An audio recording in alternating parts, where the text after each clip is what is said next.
Hello and welcome. My name is Mia, part of M3DM, which is my husband and I, and we make 3D printable tabletop miniatures. Today I'm going to be sculpting one of those from start to finish.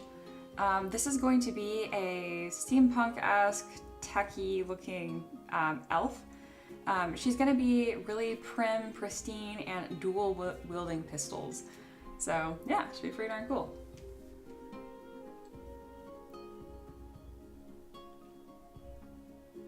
This was a Patreon request. I pretty much sculpt those exclusively. If you're interested in getting your own Patreon request sculpted, I have a comment pinned. So yeah, I think we're all set. Ricky's here, good morning, that's my husband. And then someone new, hello. I will call you Success. Hi. All right, so the first thing I'm gonna do is I have my default mesh here that I already have pre-made. I also have the male body in here as well. I'm gonna go ahead and delete that since I'm not gonna be using it today.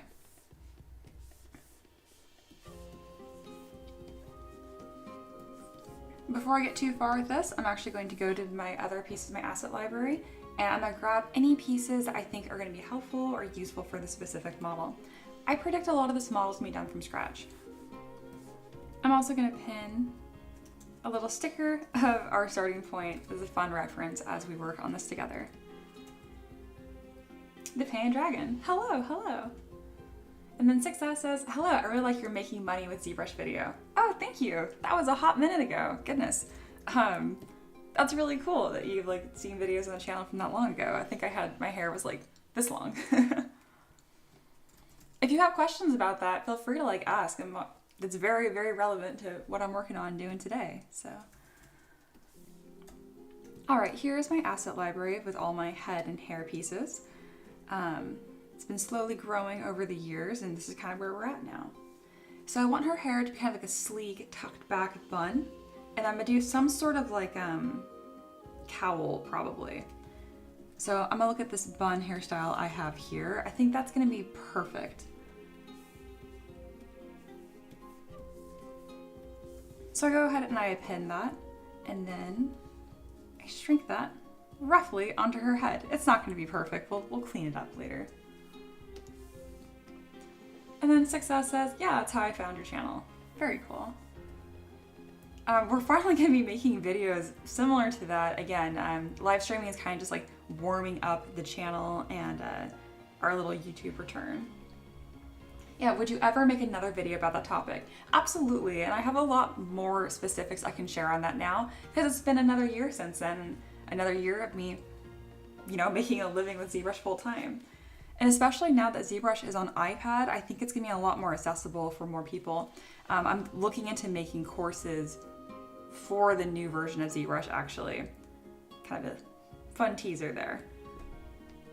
All right, so as far as her top goes, it's going to be kind of a mermaid style dress and then some ruffles on top. I don't think it'd even be useful to import any of these. They're nice, but I'm making something so specific today, I'm not gonna worry about this. I'm just gonna delete all of these. Let's review here. I do have some heels I can give her. I think I'm gonna use the boots that I actually modified yesterday, these, and I'll import those. Yeah, not really using a whole lot of assets today, guys. This is going to be a big one, pretty much just from scratch, which give me a lot of fun. All right, not a whole lot of pieces that I wanted to use, so let's get rolling. Looks like Pan Dragon has something to say. The Pan Dragon says, I watched your last video just before you went live today, and I love that you show your asset library. There are too many 3D sculptors that pretend that everything's from scratch. Oh goodness, right? All the time. And I sit there, and my initial thought when I was a baby ZBrush artist, I was like, oh my gosh, they're just so good at this. They're so much faster than me. And then I was like, you're using an asset library. I find that the more skilled and talented the artist, the more humble and open they tend to be. So I do my best to also be like that. There's no secrets. If you guys have any questions on any techniques that I'm using or anything like that, I'm an absolute open book. I am not a believer at all of I coined some secret special techniques. It's all public. All right, I'm gonna go ahead and, you know what? I will leave them separate. All right, so right now I'm using the move brush to kind of fit this hair onto her face. I'm really paying special attention to where her bangs sit on her crown, because that's where her hairline's gonna be. And even though it's not a focal point of the model, if this hairline was pushed like way up here, kind of like that, you just know in your head that like that's not possible, and it'll make it look not as nice. I'm gonna remove the chopsticks from her hair because it's just not relevant to this specific model.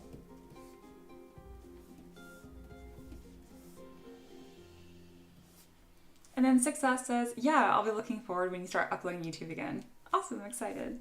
Ricky says, new YouTube video will be coming soon. Yep, he's actually working on one today, I think, that's getting released. It's gonna be similar to like one of these live streams, but I talk a little bit more in detail from start to finish. So the concept to sculpting to 3D printing and post-processing.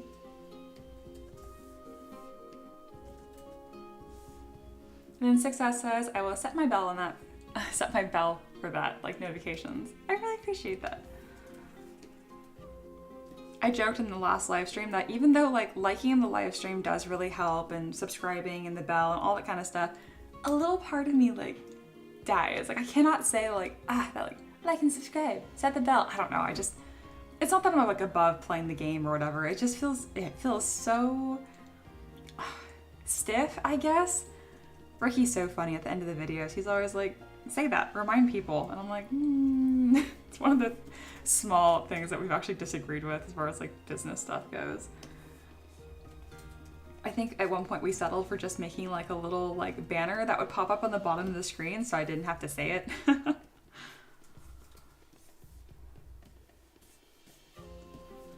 All right, I'm really happy with how her hair is looking. I like to make sure that these strands either are much shorter than her, like where they connect to her collarbone, or they touch her collarbone. And I do that really just strictly for 3D printing reasons.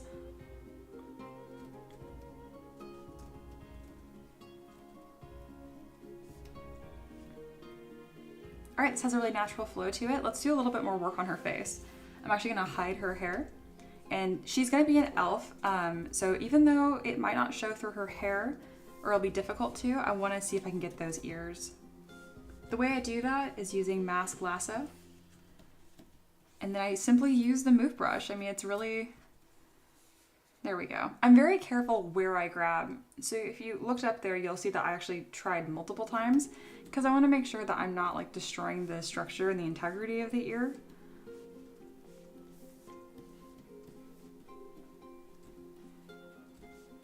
And then I'm gonna mask her entire ear now and just make them larger.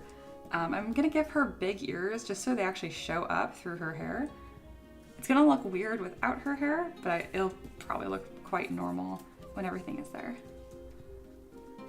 Oh, I do have a weird plane sticking through. Don't be like that. There we go.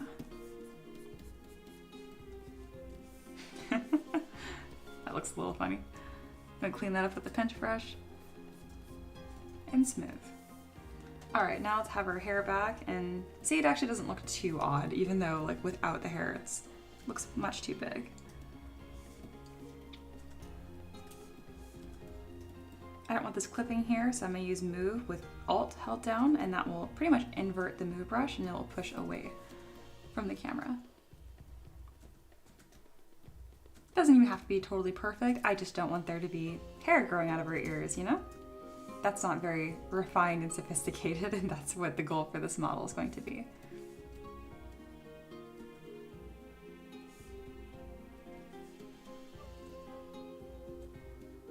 There we are.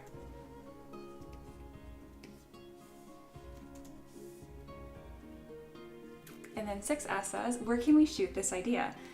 Do you mean like requests and stuff? If so, I take requests on Patreon. So this is a legendary request. Yeah, I have that link pinned at the top, if that's what you're asking about. And the Painted Dragon says, hey Ricky, are you the hidden partner? Yes. Yep, 6S. Ricky is the man behind the scenes. Yep, he is my husband, and he is what keeps this business running and sane. That business being me. I was definitely a lot more high maintenance when I was in college. I I had a hard time. College was not a good time for Mia. Luckily, Ricky was fantastic. Ricky and I met in high school, actually, and we've been dating since. We just celebrated our 10-year anniversary this year. Okay, that's been cleaned up, and now, again, finally gonna get to her face.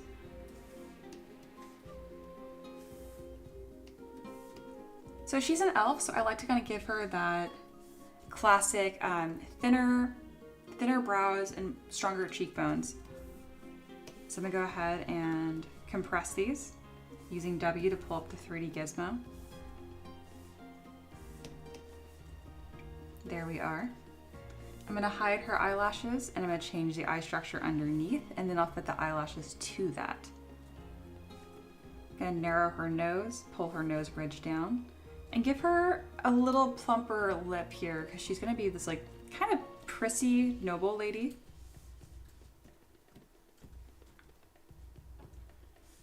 Making her nose a little bit bigger. I like my noses big. That's not for a 3D printing reason, I just think it looks better.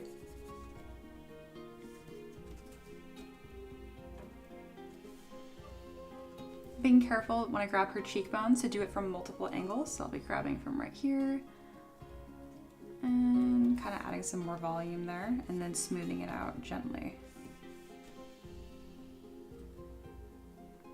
Give her like a small little smile at the corner to her mouth. And now I'm going to put her eyelashes back on. These are quite thick. I do this for 3D printing reasons, and at this point it's kind of become a stylistic choice.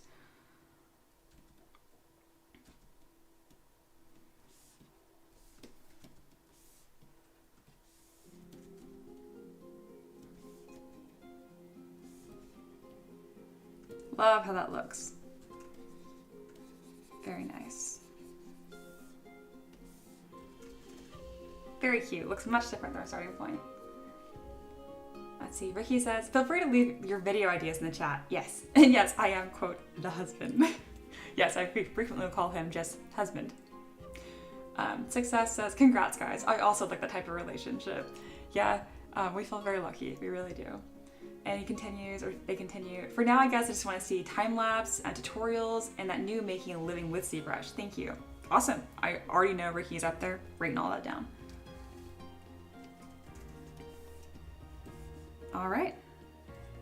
She's looking much more elf-like. I'm also going to thin her neck just a touch here. Her frame, you'll notice, is actually pretty muscular. That is the default I like to have for all of my women. Not only does it make it easier for them to print, but it's just a little more substantial. I just like it more. I was going to give her longer fingernails, but I forget. I'm going to have her dual wielding pistols, so I'm going to be swapping out her hands with fist anyway, so I'm not going to worry about adding long fingernails.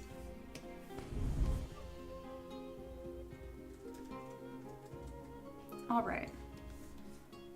We're going to work on this model kind of from the top down, which isn't normally how I do things. I usually block things out very carefully and review it, but I'm feeling pretty confident in this design, so I'm just going to run from the top. All right, let's go ahead and hide her hair. I'm going to merge her eyelashes and her eyebrows just to keep my subtools kind of cleaned up over here. I frequently joke that I was so excited to have folders in ZBrush, and now that we've had them for years, I still don't use them. I've just gotten a workflow of hiding my subtools and merging them. All right, so to make this piece, I mask and extract this piece of the mesh off, and then I'll go ahead and Z-remesh a bunch of times. I always work with 0 thickness. Until the end, obviously, and then I add thickness back in.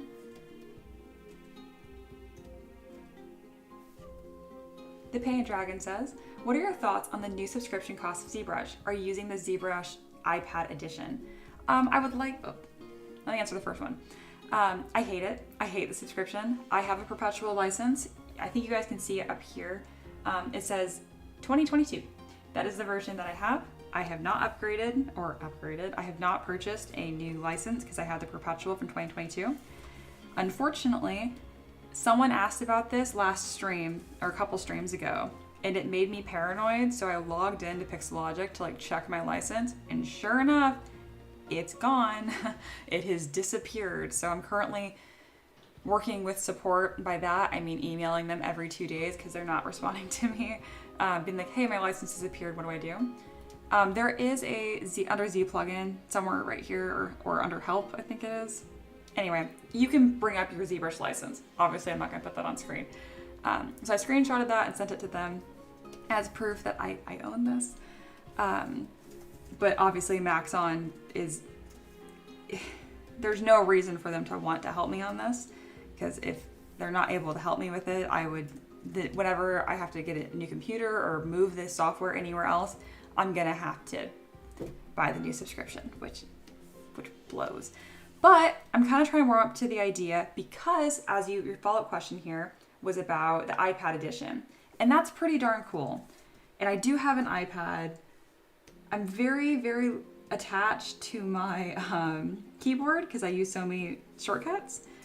But I'm trying to, make lemonade out of lemons. So if I have to pay for the subscription like everyone else, which a little part of me dies inside thinking of that, I will at least start making ZBrush tutorials for iPad. I'm gonna make it worth it, y'all.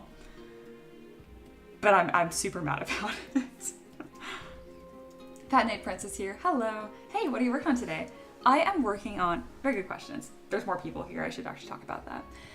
This is going to be another 3D printable mini. She'll be printed at tabletop size for games like D&D.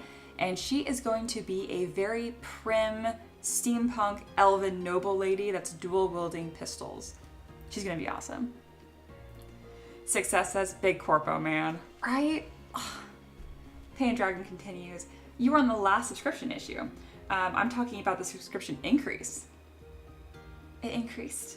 That kills me. Well, I don't like that either. I wasn't aware that they made it even more expensive. I was already a little crabby about it, and now I'm crabbier about it. So I hate that. I'm assuming they increased it because they actually added a new feature for the first time in a couple of years, which is including it on iPad. And yeah, I'm glad that you felt comfortable to clarify your question. If y'all ever ask a question and I just answer a different question, just ask your question again. I have no problem. I'm never going to get upset or offended by that. All right, we have this little nice neck piece here. And I have this really lovely ornament brush that I bought a super long time ago. I think it's from JRO. That's his brand name. Or there, I don't know if it's a guy. I just assume it is. But I recommend their stuff immensely. Again, that is JRO. If you search that like an ArtStation or even I think the Flip Normal store, it should show up.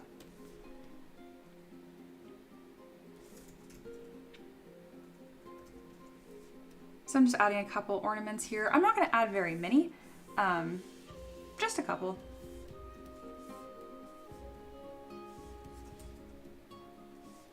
Once I append them here, I pull on this blue rectangle here, and that is adding some thickness to it.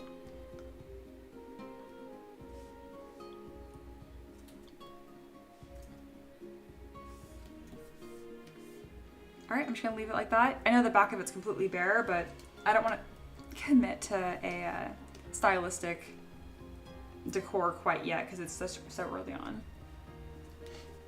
All right, Sai is back. Hello, welcome back. Hey. Pain Dragon says, I unsubscribed for a couple of months while I had it a lot 2 days and when I came back and resubscribed, the sub had gone up by €8 to UK. Ah, that sucks. Sai says, how much do you focus on faces in your mini sculpting? More than I should, to be totally honest with you. I really enjoy it, so I do as much as I want.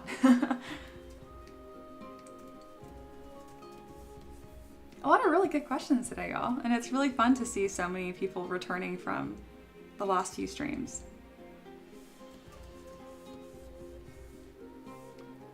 All right, let's get this this dress going, shall we? Right now, I'm kind of taking a pause because I'm trying to decide if I'm going to make the sleeves part of the dress or a separate, like the sleeves will be kind of like detachable and there'll be a seam on them. I'm going to make it all one piece, but I'm going to have the ruffled section on the bottom of this mermaid style dress separate. Okay, I have a plan. Let's go do the plan. I actually have a video on my channel about how to sculpt a dress in ZBrush. When I uploaded it, it had like 100 views for like 2 years. And then the last year, it's like blown up. It's like got 10,000 views. I recommend checking it out if you want even more detailed tutorial how to sculpt a dress. All right, so I'm going to lower my poly count here, and I'm going to mask out the shape that I would like. It's going to be kind of an interesting block out shape here because her bust will later be covered by kind of like this big ruffle frill section I'll be adding. All right, I'm only going to go to her hips, just like that, and go to extract 0 thickness, ZBrush by same. I'm going to inflate this just a little bit so it's off of the body. There we are. And I'm also going to change her pose just slightly because it's going to be a mermaid fit dress, which is not going to allow a ton of movement for her. But to get the silhouette I want, I'm actually going to move her legs in a little bit. I do not normally do this. This is pretty rare.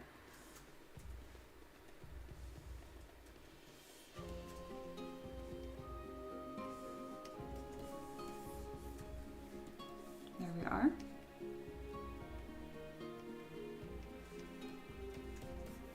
There we go. That will allow me to get that silhouette I would like. And now I'm going to mask the bottom of this that's currently a shirt, stretch it down, and now we have a dress. I'm going to ZBrush again by same, because before you have all these stretch polygons. I can't do a whole lot with that. So there we are. I'm going to delete these weird modesty shorts I put on here just to not anger the YouTube gods. I don't know how much they consider is nudity or not nudity. I'm obviously totally blind to it because I just don't see it that way. All right.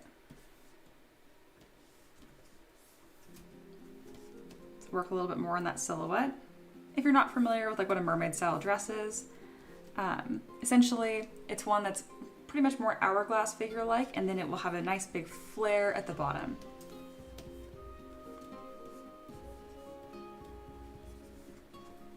Have a little bit of fit issues in the back, so I'll just mask, take my 3D gizmo, and nudge that mesh over.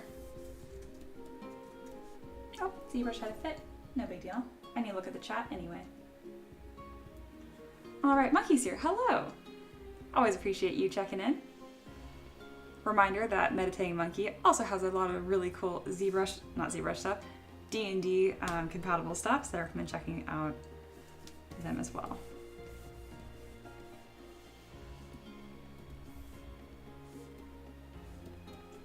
I'm gonna drop a save here because unfortunately I lost some of that progress. Not a big deal. I'm just gonna call her Elf Steampunk for right now because I'm not quite sure what I'm gonna call her.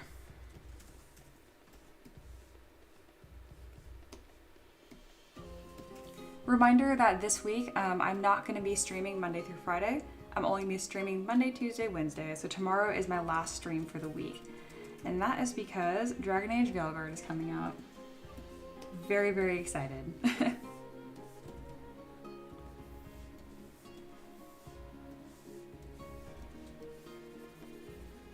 It's definitely one of those games where everyone's gonna have like a really strong opinion because it's BioWare hasn't released a huge game like this, I think, since Andromeda, or I guess Anthem, which we all know how that went. So a lot of people are looking at this release as kind of what's gonna save BioWare. We'll see. I don't really care. I'm just excited to have another Dragon Age game. I even like Dragon Age 2. A lot of people hated that game, so I am not really concerned. If it is Dragon Age-esque at all, I'm gonna like it.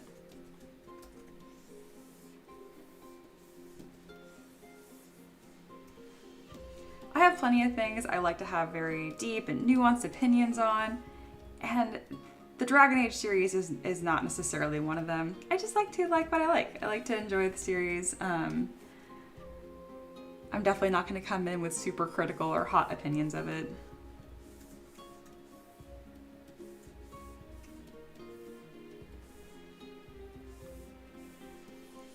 Running through this a little bit faster since I technically already did it.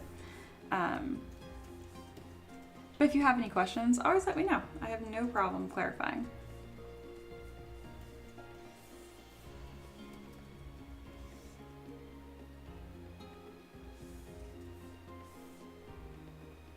Sai says, so you already know what you'll be sculpting tomorrow. I don't actually. I should. I don't though. I usually go whatever's next in line for my legendary quest. So I have it. I have that information somewhere.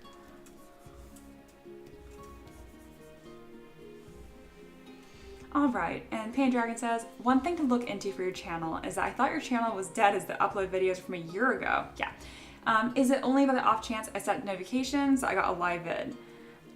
It was dead. We weren't doing anything with this channel. I've kind of come back with live streams for fun, but as far as like YouTube videos go, there hasn't been a new one in a very long time, but there will be. I think as soon as next week.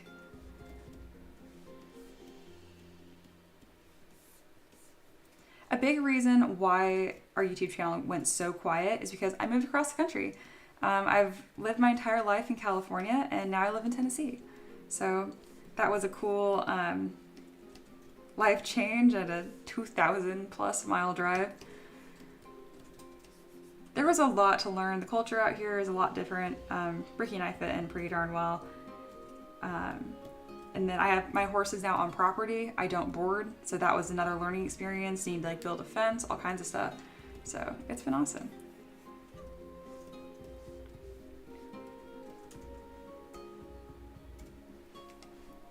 And then Pandragon says, do you guys have a Discord? I do. Let's see. Sai says, I also was confused by the channel. The Patreon notification got me here. Oh, cool. I'm glad that that was helping. All right, let me go ahead and throw an invite to our Discord. Obviously, you guys are welcome and invited.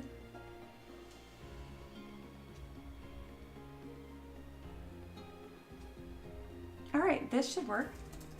Discord invite. Bam, that should be in there. All right. Mucky says, I don't care what everyone says, there's plenty of great games that get hate because of the company that makes them, right? I reserve my opinion for when I play a game. I feel the same about that. That said, the first Dragon Age was the best, but they were all good. I appreciate that. I think the Dragon Age Origins was also the best game, but I replay Inquisition the most. Monkey continues, I'll pick up the new one at some point. Been playing Andromeda right now, and I'm enjoying that game. It got a lot of hate. It did, and I didn't play Andromeda because I was very spicy that it wasn't a new Dragon Age game. At that point, it had already been like 6 years or something. And little did I know it'd be another 4, almost 5 years before I got a new Dragon Age game.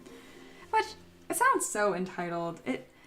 I'm just happy we're getting one at all. There's plenty of people that have series that they just adore that only got one game. So the fact that Dragon Age has gotten 3, now 4, I'm gonna just take what I got and be happy about it.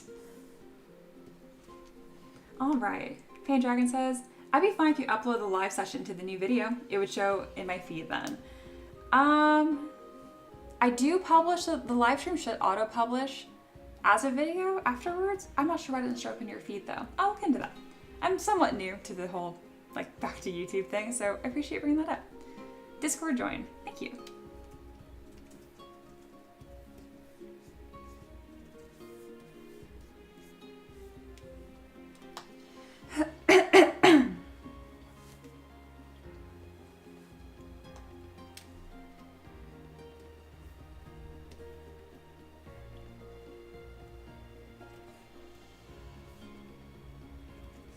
Pretty happy with this dress shape here. I'm gonna fit it to her torso a little better.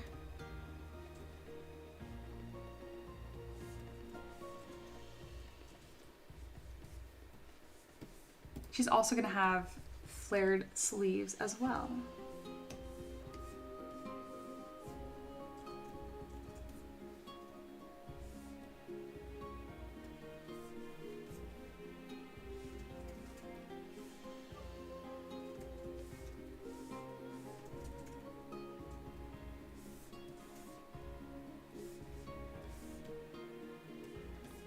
All right, let's get more of that ruffled texture on this top here. I'm gonna zero mesh by half. I like to be as low poly as possible.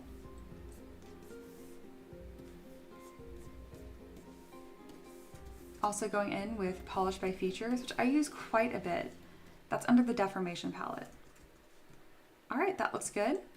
And now I'm going to add thickness using dynamic. I'm gonna have the offset to -100 to preserve the silhouette that I just sculpted. Subdivide a bunch of times, and this is gonna be a pretty quick and dirty technique here to add these folds.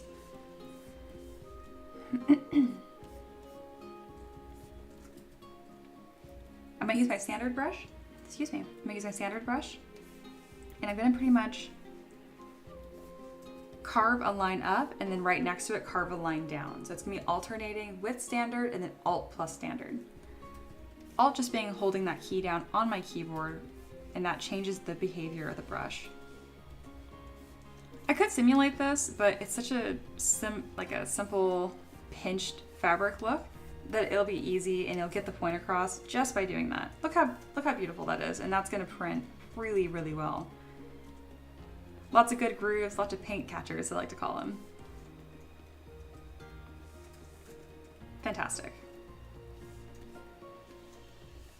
This definitely doesn't need to be 300,000 points, and I'm already happy with how the shape looks, so I'm gonna go ahead and decimate this down to 50,000 points. And then Shaman's here. Hi again. Awesome, glad that you came back to hang out. Today we are sculpting this fancy elven lady. And then Paint Dragon followed up, says, yeah, but goes into the live section. Oh, that's true. No, I hear what you're saying. You're right, because if you go to my channel, it's gonna be videos, live, shorts. Like, they're all different pieces here. I hear what you're saying.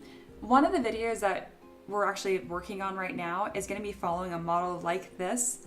And it includes a speed sculpt, it includes that part of it. If you want just the entire live stream published as a video, I'm not sure if I can do that. I'll look into it.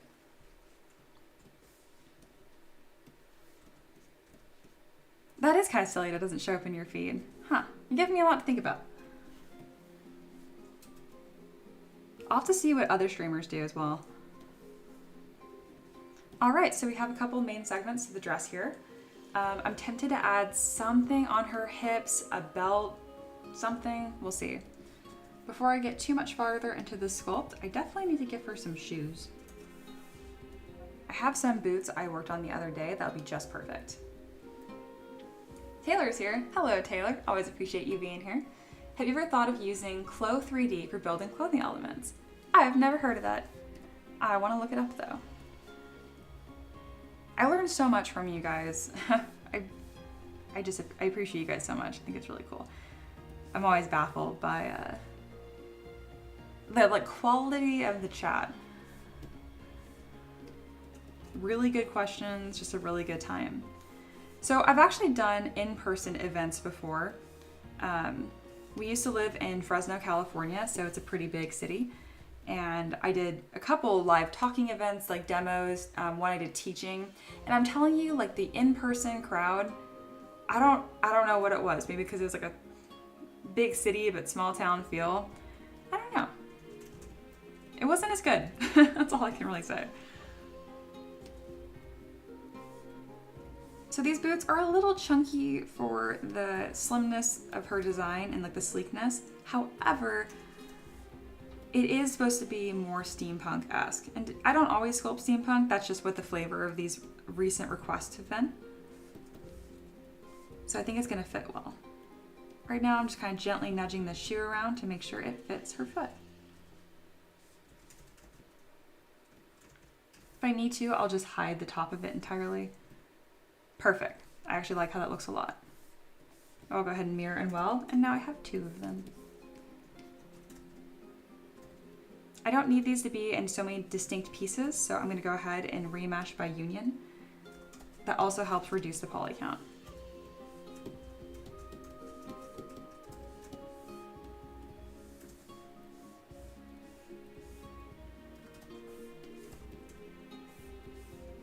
All right. Shaman says, I know Fresno. I was born in Riverside. No kidding. I lived there till I left for the army. I grew up in Hanford, California, so really wasn't too far from you. Yeah, that's really cool. Lived there my whole life until now I live in Tennessee. I went to college in Fresno as well.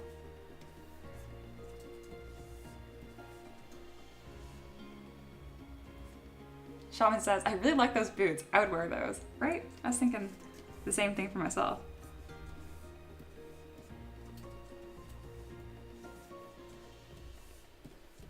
My current aesthetic is more Western, but in high school I was definitely edgy and wore a lot of black, and I had boots that were kind of like that. Forgetting about my coffee.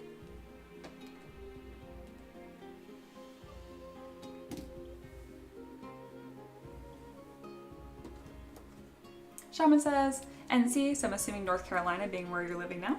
If so, that's really funny because that means we both moved across the country. I'm very close to North Carolina because where I live in Tennessee, I live right outside of Knoxville, which is very, very far east Tennessee. Yeah, I hope you guys weren't hit too bad by, you know, the hurricane. We just got like 6 inches of rain in like a day. But other than that, it really wasn't too bad. The property did just fine. I say the property, I live on an acre. It's not that much, but I used to not have a backyard, so this is the big deal. It's been so cool being able to have my horse on property.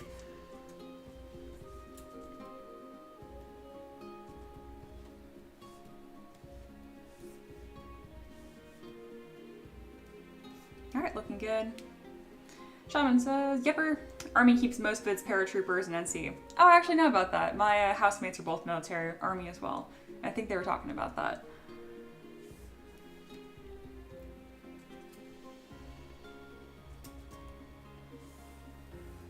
All right, I'm gonna go ahead and import these pistols. I have a weapon subtool and I have some really cool pistols that I sculpted. I have this one, which is more classic, but I think this one is so steampunk and so cool. I'm gonna use this one instead.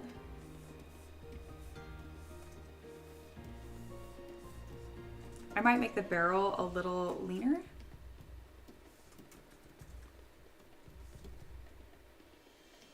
There we go.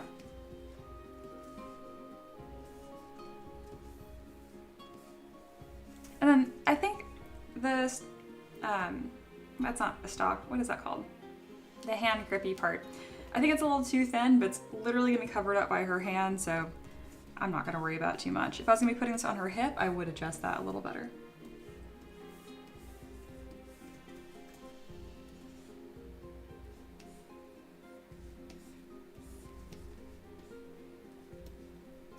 I'm just gonna have these out by the side, and I will remember that they're there in case I want to incorporate any of those design elements into her dress.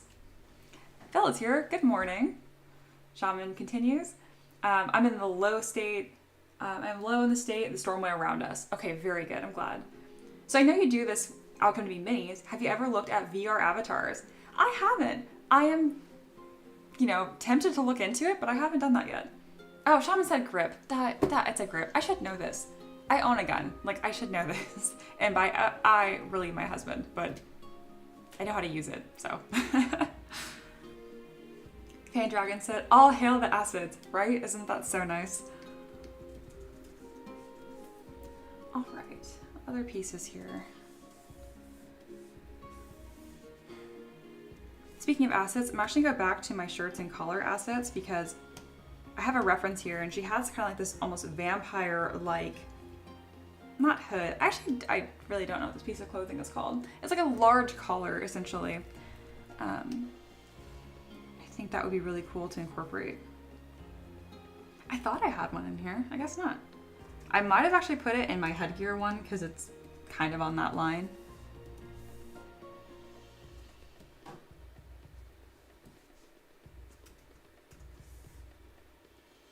There we go. This piece. Fan collar. Yeah, I guess I just call it collar.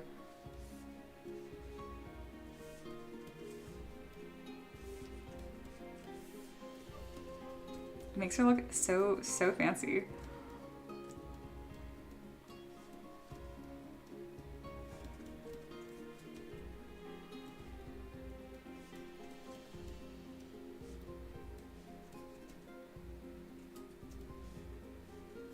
Shaman says, I know people who have literally paid $700 for a custom avatar for use in VR chat. Yeah, I believe it. It's a similar skill set to what I have. I know there'd be a lot that I have to learn still, but It's definitely a style that I could sculpt in. It would be more similar to how I sculpt my pinup models. I do pinup models as well. It's separate from my M3DM brand. It's under Spicy Arts, and that's been a lot of fun for me as well. I showed one of my pinup projects on stream yesterday, and a couple of you mentioned that you'd be interested in seeing me work on that live as well. So maybe one of these days I'll share that instead.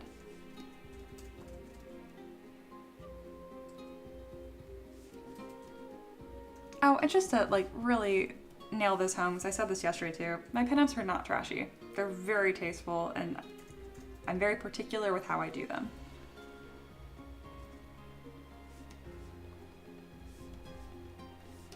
I think there's plenty of room in this world for trashier, more risque pinups as well.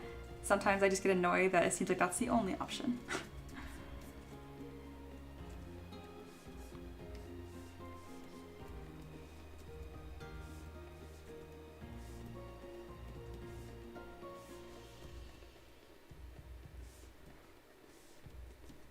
Oh, this collar is so ridiculous and over the top. I really like it. Well, we've come quite a ways from where we started the stream. That's what the stamp is here on the left. I'm gonna move the curve of her hip a little higher here. It's a little too low of a waistline. This isn't the 20s.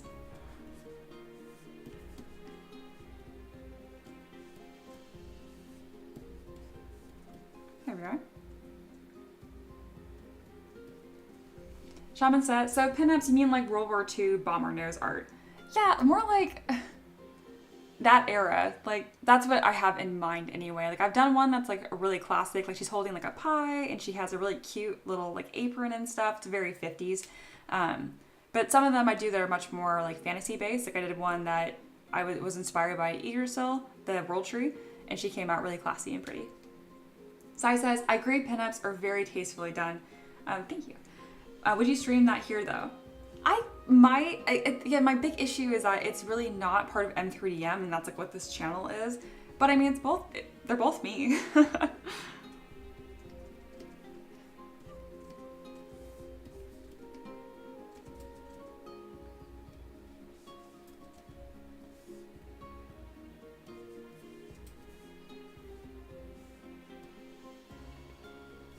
If you didn't see the stream yesterday and you want to see the pinup I'm talking about, I can put it on screen briefly here. If not, I'm gonna just keep on working. All right. Looking back at my reference, seeing what I want to add.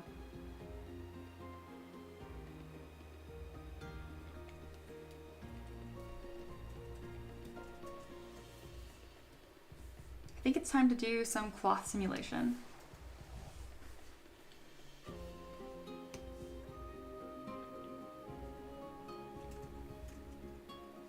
I do think her hair needs some sort of headpiece, so I'm actually looking at this briefly before I do that. Even a crown I think would be nice, and still very steampunk in that metal ornate look. I'm gonna throw that on her head and see if I like it.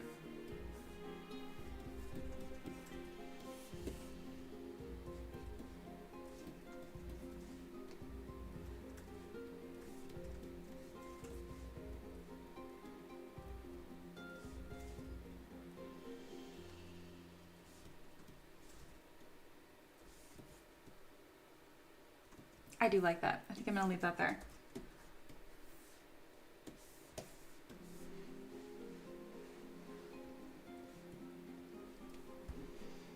All right, Shaman said, model needs a tougher looking loose pistol belt. I was thinking about that, but she's gonna be dual, well, I guess if she's dual wielding him, she still needs to have a belt around her hips. I might do that. Bill says, it's all art at the end of the day. The piece you posted yesterday, I found it to be far from risque. Right? I agree. Shaman says, it goes with the collar you added. Absolutely.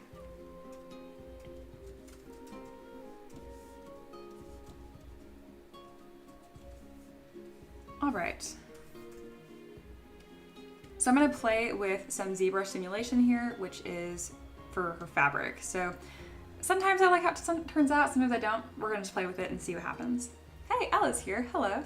Good morning, what's the vibe? What are we making? We are making a very prim, elven, steampunk noble lady who's going to be dual wielding pistols.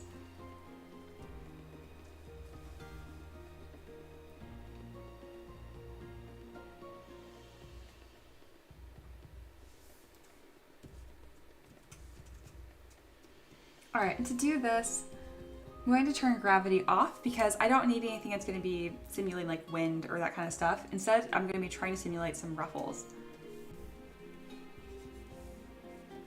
I'll actually do this on the edge of her dress first. All right, so we're going to want inflate to be 0. I usually always have that on 0. And we can do expand and inflate. Let's see how this turns out. It's doing something. I'm going to use some drawing simulation using the transpose line. There we go. Kind of toying with it here. It sure looks cool. There we go. I'm liking that a bit more. I kind of use this as a base and I sculpt a lot of the folds by hand.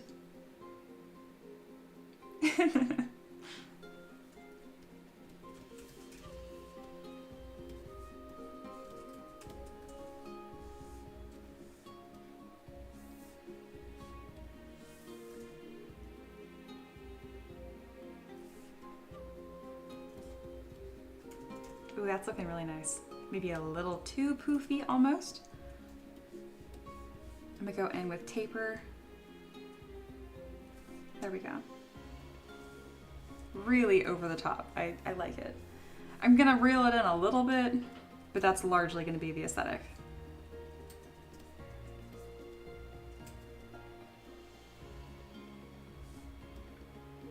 Kind of giving me Cruella de Vil vibes here.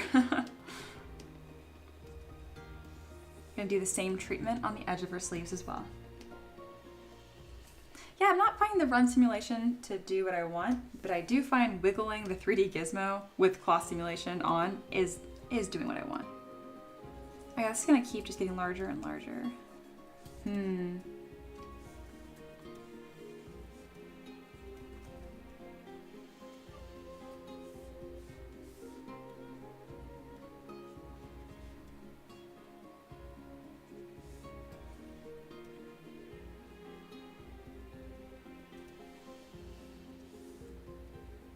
Shaman says, quote, "You've disrupted my ball. Now I'm gonna put you down." That's pretty much the vibe here. She's gonna be super classy and fancy, but if you cross her, she'll shoot you.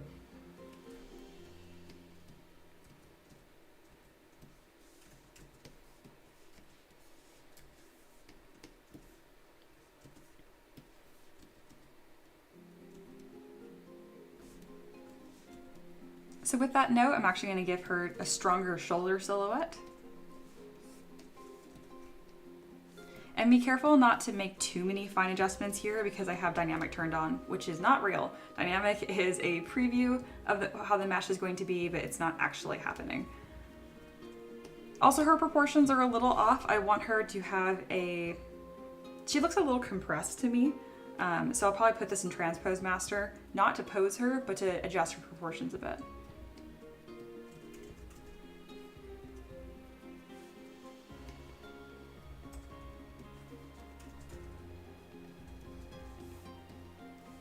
Oh, I do like the crown. That has grown on me. I need to tuck her bangs a little bit.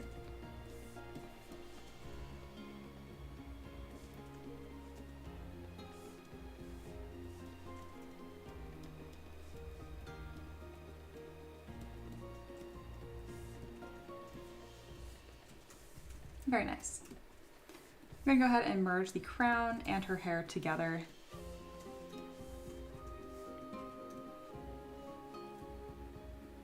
And I do want some sort of loose belt on her hips. So I'm gonna reload in my asset library, see if there's one that I already have that I like from default. I'm thinking a belt kind of like this.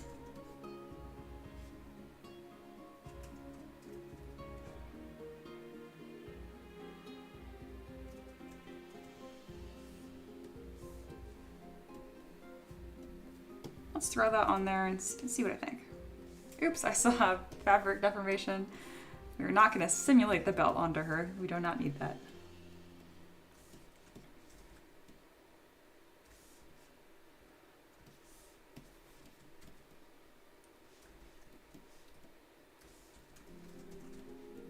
Yeah, the belt helps. Ella says, this is making me think of how excited I am for the new season of Arcane coming out next week. Oh my goodness, it's next week already? Oh man, goodness. I've been meaning to show this. I watched the entire show without my husband, which is unusual. I think he was out on a trip. I can't remember. And I've been meaning to show it to him, and I've waited so long. The new season is about to come out. Okay, that's much higher priority now. Shaman says, yeah, Ella, it's one of my few that my teen and I are both excited for. Very cool.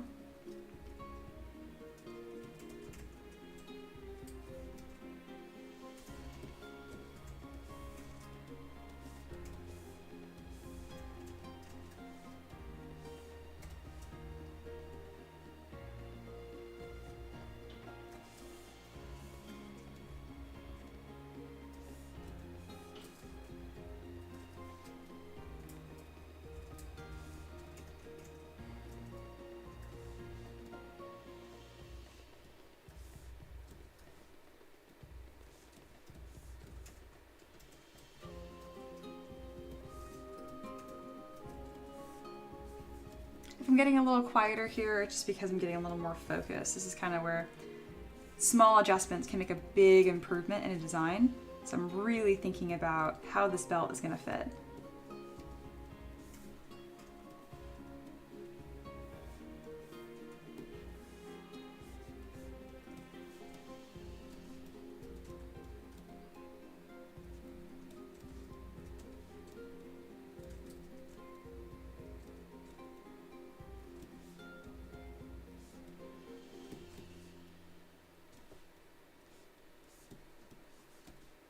I'm definitely getting better at kind of like chatting as I go, but every now and then I'm like, okay, it's time to focus.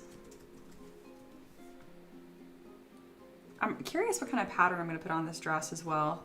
It might just be a lot of cinched fabric folds, but we'll see.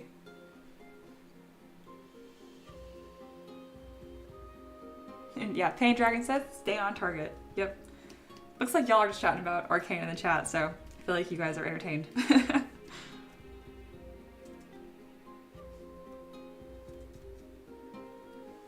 Oh my goodness, are there actually 13 people here? Wow, that's awesome. Hello and welcome to all of you guys. Lurkers and commenters alike, I appreciate you. This is really cool. I think it's my highest concurrent I've ever had on a stream. Really anything, I've mentioned this in previous streams, really anything more than like 2 people being here I think is a party, so 13 is a full room. That's really cool. And then Ella says, also, I don't know who else can relate to this. If I had a nickel for every time I fell in love with a red-haired, goofy, jacketed fighter and her goth wife, I've had 3 nickels, which isn't much. It is weird it happened 3 times, though.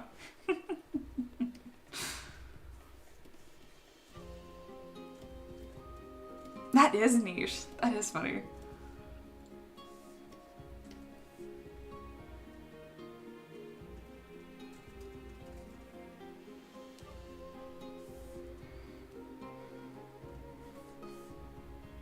Alright, I think I'm going to add some embroidery like stitching down the sides of her dress and kind of keep this silhouette in this like hugged figure. And I have some more decorative trim brushes that I really like. I think it's also from the same guy, JRO. I'm going to laugh at that, just his initials, and I just never taken the time to read it.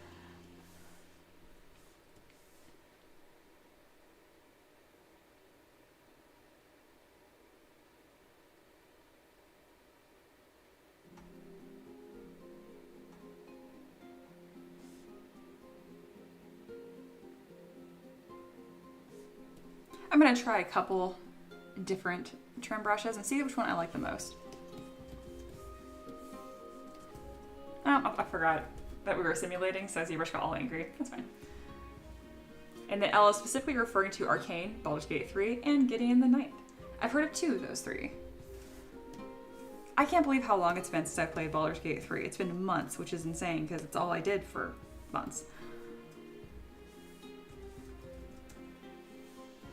Alright, I'm gonna load that brush back in. I didn't lose any progress because of my obsessive quick saves. And in case you guys think I'm suffering with ZBrush crashing on me every 20 minutes, it only does it when I stream. Alright. Taylor says, If she wasn't holding two guns, I would say she needs one of those long cigarette holders. Oh, same. I think that'd be amazing.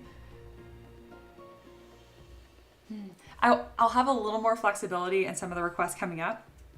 These ones have just been really specific.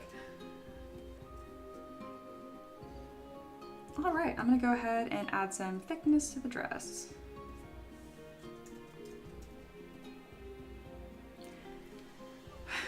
I'm kind of thinking how I want to approach this because I don't like adding thickness to sleeves. I like them to be completely solid. Otherwise I have to play with trying to make sure when I pose there's no holes. Especially a dress like this, if it's a hollow cavity, it's a little more of a pain to wash when 3D printing. So right now I'm just kind of toying with the idea of exporting the dress as is, cutting it into parts. I can hide the seam at the waist and then closing holes. I do think that's a little overkill. I don't think I have to be that careful. Yeah, we'll be fine.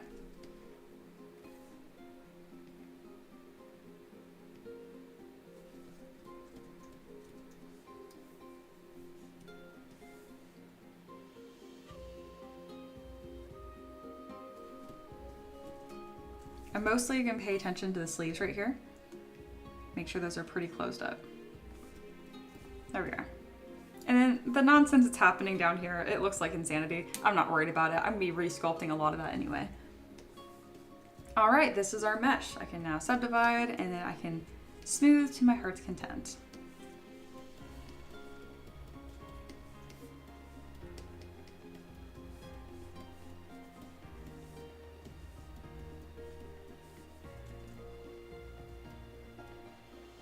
There we go.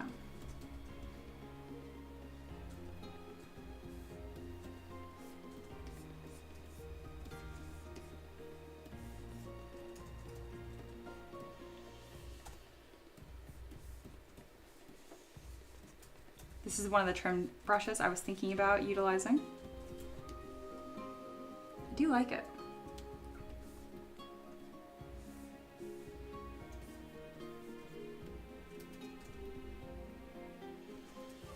I'm gonna go ahead and just see the body here and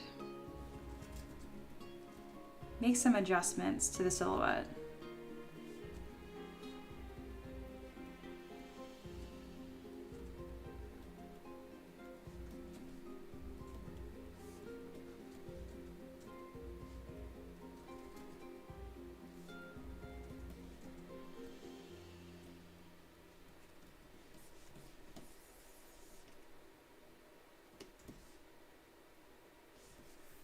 Very nice. It's not too different from where her body already is, but just some little adjustments here. Excellent. All right, let me check in here for a second. Shaman says, I'm behind on that one. I was looking at it a lot and someone passed me Cyberpunk 2077 and derailed me hard. Yeah, the game was really fun. Pain Dragon says, do you always sculpt as a single piece or do you ever split off anatomy? I've occasionally split off anatomy.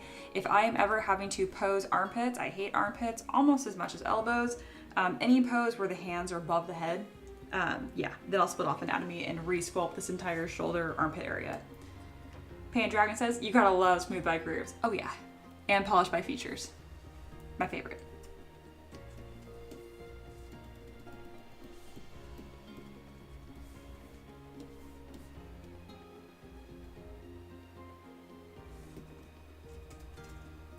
So right now I'm shortening the dress just a touch because I do want her boots still to be visible.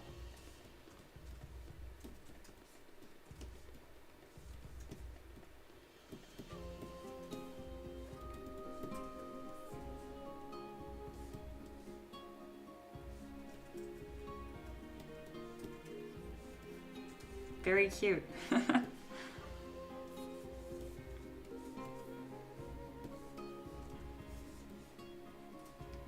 All right, I'm gonna have some fabric fold time happening here, which is going to be with lazy mouse, radius around 30, and standard pretty much the entire time. If I use a different brush, I'll let you guys know.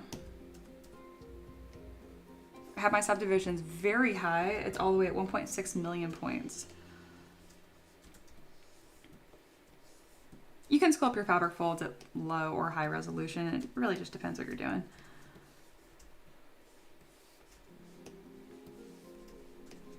So right now I'm going in with my standard brush and I'm kind of alternating in between adding material and taking away material.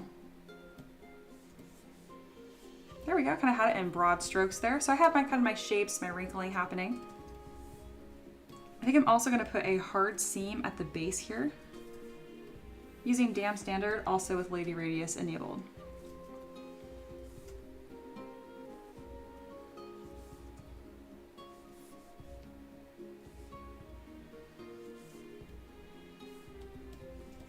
All right, I have a pretty deep groove right there, and I like to use Inflate to close up my seams.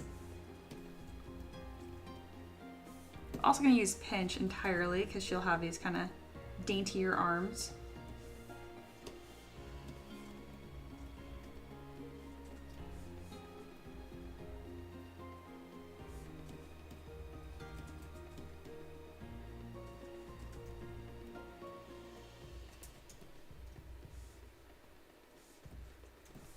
Very nice. Bill says, I'm an armpit hell myself right now. Yep, I know the struggle. I have gotten about this much better over the last 5 years.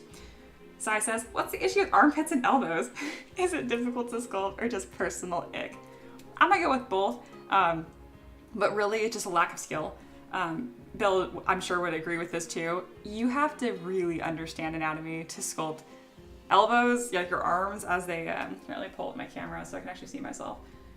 Arms are just really complicated. So like the fact, I have a sweatshirt on, but the fact that I can take like my hand right here and rotate around, like it looks like I'm just rotating my wrist, but like this entire bone here, there's 2 bones here, and they're rotating over each other. It's insanity. It really is. And that affects how this looks as well. So you have to really understand that. And then same with when you put your arm over your head. Where is it? Where am I? Here I am.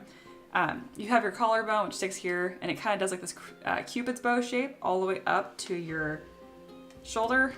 This is where your deltoid muscle is. I think this point where it sticks into your like shoulder it starts with an A, but anyway, that's really complicated. And then you have your shoulder blade entirely. So this entire piece moves upwards in that entire bone structure. So the back completely changes, your front shoulder completely changes, and all of the soft tissue stretches. And then you have new skin folds that appear on the back as well. So there's just a ton going on. So yeah, I would chalk it up. I find it frustrating. I hate it because it reminds me of a skill set. I really should be spending more time studying that and improving on that, but I'm not. And then I have to pay that price every single time I try to sculpt something with their hands above their head. So there's your in-depth answer for that.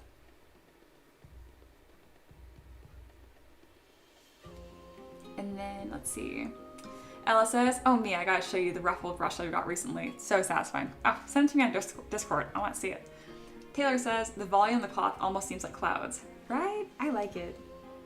It's nice. When I go in and sculpt it, it's gonna look a little more fabric-y, but I like the poofiness right now. Bill says, yep, and you can never practice enough for them. I knew you'd understand, Bill. I love that you didn't take it personally, where I was like, oh, it's a lack of skill issue. I know Bill will understand. Like, you were right there with me. Like, I love that you didn't take that sideways.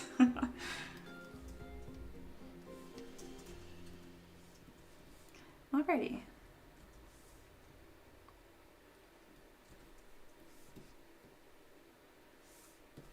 Usually I don't add this many fabric folds until the model is posed, but she's not going to be moving a whole lot in this dress, so. Oh yes, the Pay Dragon said, Anatomy for Sculptors book, it's expensive but worth it. Oh yeah, absolutely. We're going to take a brief little detour here. I need to grab 2 books to show you guys.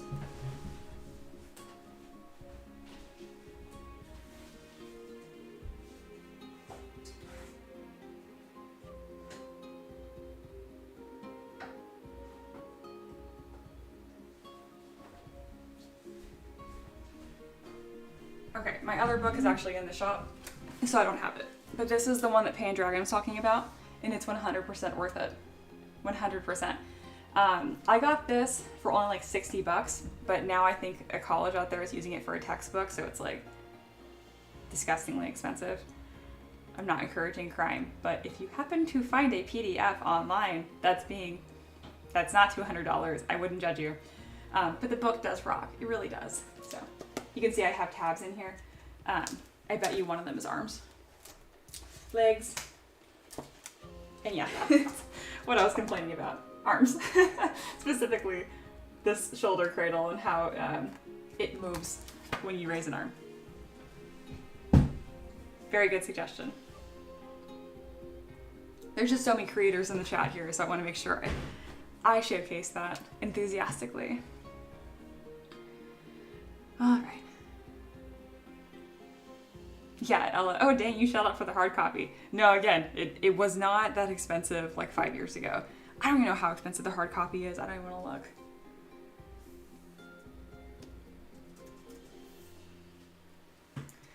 All right.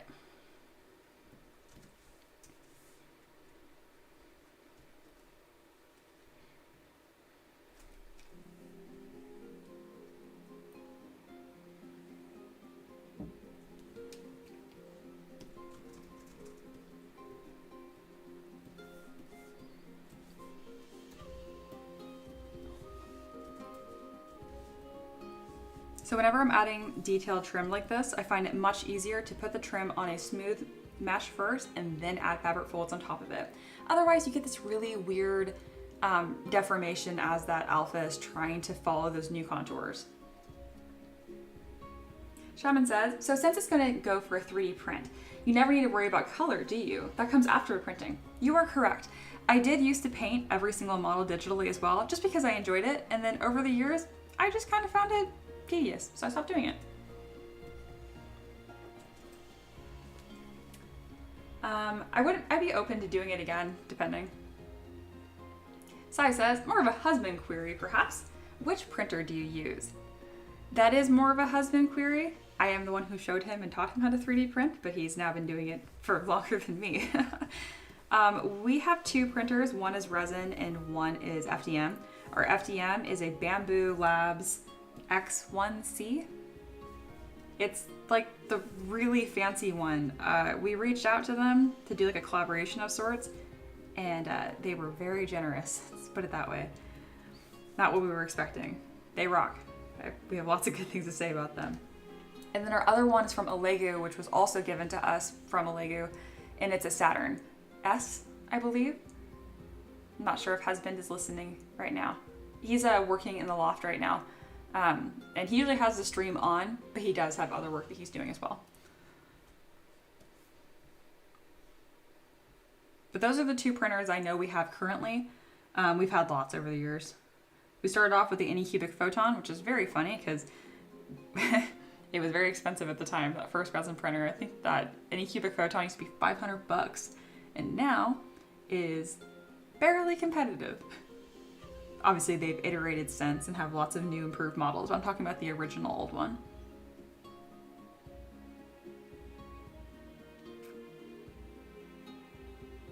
Right now, I'm looking at different trim brushes to add to this model. It's possible that's not showing on your guys' screen.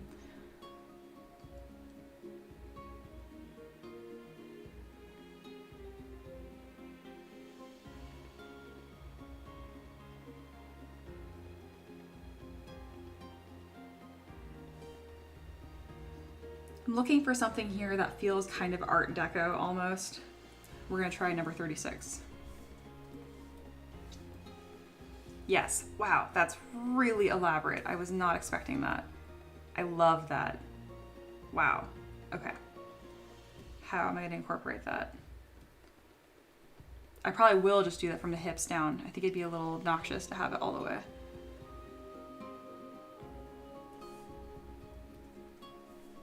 Yeah, what a nice splash of detail on the sides. Beautiful. And I might have them intersect up here. Kind of like this. Yep, that's how we're gonna do this.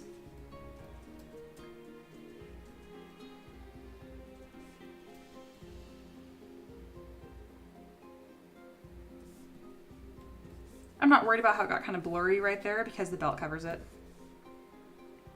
She's looking a little Vampire Lord-esque, but I don't hate it. Ooh, a bunch of chat. I'm missing y'all.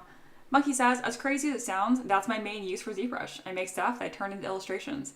Yeah, that's right. Oh, that's so cool. I remember you were so generous and you did a little like private live stream. You showed me how you did it. So freaking cool. I still have all the notes for that. Shaman says, do you have a print farm then, or do you get rid of them? I never had one, and do they break down after a bit? They last for a pretty darn long time. I've used them for years at a time and no issues. I don't have a print farm, I just have the two. I do print every single model you see me sculpt, like she'll be printed within the next day. And I do just hoard them. I paint like one a week. I'm working on painting more.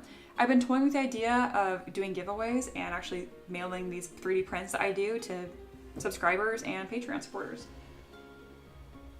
Monkey says, I hate to talk bad about any brand, but I absolutely despise Anycubic. I've owned two, both had multiple issues. Yeah, that happens sometimes. Anycubic has been a little harder for me to communicate with overall. Lego has been fantastic. They actually commissioned me for a custom chess set for a reward a few years ago. I did a demon chess set. They paid me very well and they sent me machines and they were great. They were really great to work with. Monkey continues, Lego has never failed me though, and they just are built better, it feels. Parts don't break, and relatively similar cost. Agreed.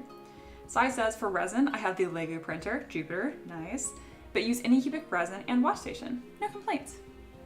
I like it, good combo. We used to have the Anycubic wash station as well. Worked just fine. I'm a big fan of the wash station. I'm glad you bring it up. I see lots of people being like, you don't need it. It's so unnecessary. And I'm like, it is a couple $100, but man, does it make things easier and cleaner. You can build one yourself, but I didn't. So it's nice just to be able to buy one and forget about it. All right, we're adding some more fabric folds. It's probably about time for me to update this screenshot, isn't it? We're a ways past that.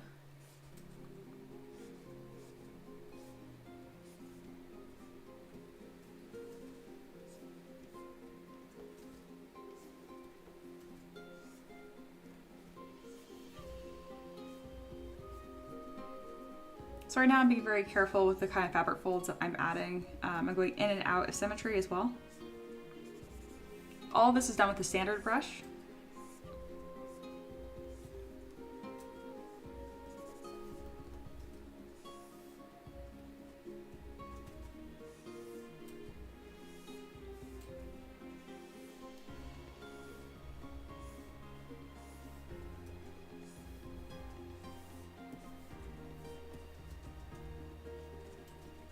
I get questions on how to sculpt fabric a lot because they'll watch my live stream and they go to do it themselves and they're like, the brush does not work that way.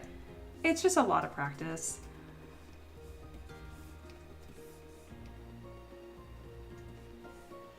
Isn't that so much nicer? It's crazy how much fabric folds improve a piece.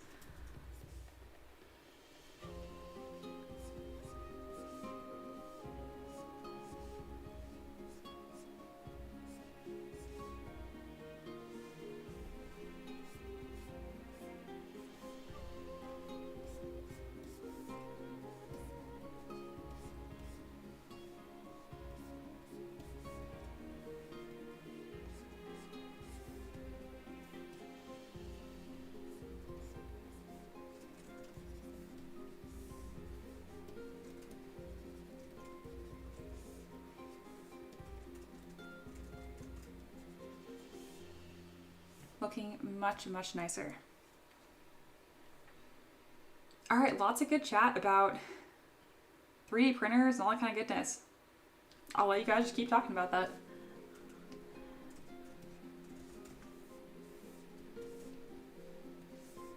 It's interesting that like as the stream grows and there's more people here, I've noticed the chat kind of becomes more and more like self-sufficient. Obviously, I'm happy to answer questions for y'all. But it's cool to see you guys kind of talk amongst yourselves. I'm used to only seeing that like in my Discord for obvious reasons.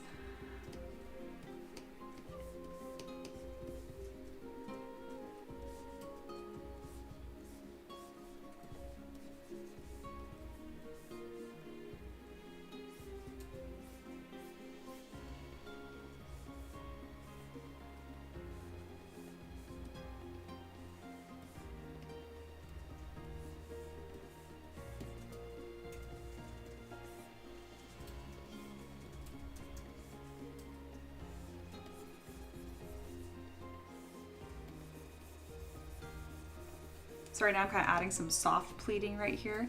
I'm smoothing it out quite a lot because there wouldn't really be a strong fabric fold here. This is just something that I'm adding stylistically. I think it looks neat.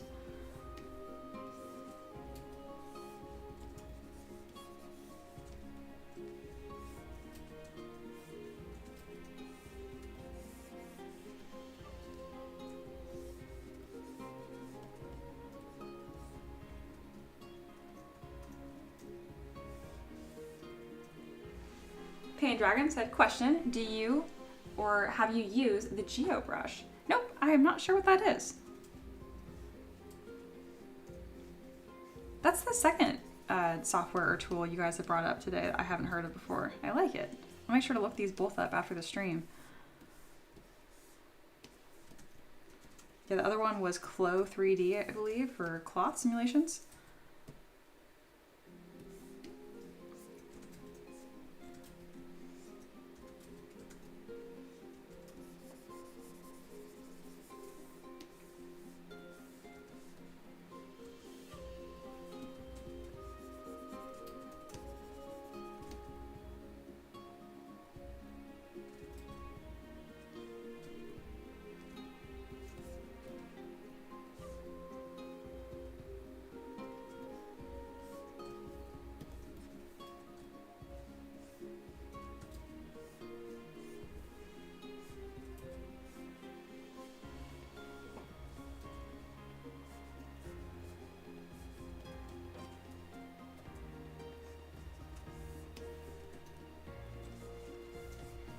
I'm very happy with how this is turning out. I appreciate you guys for hanging out.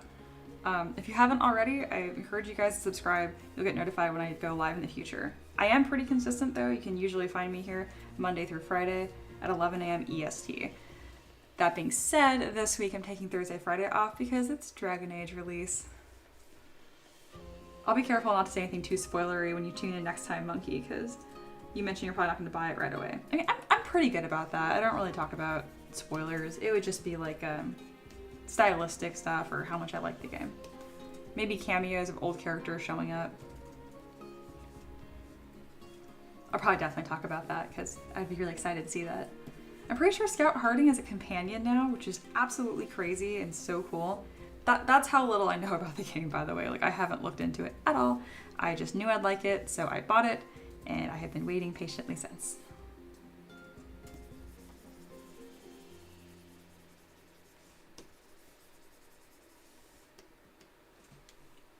Painted Dragon says, check into it about the ZBrush. It is my most used brush these days. I will. Cool.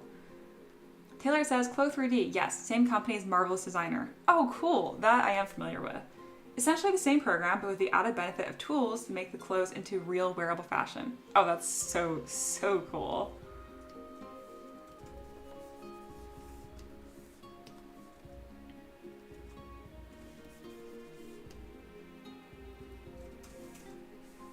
I don't do a lot of it anymore, but I do.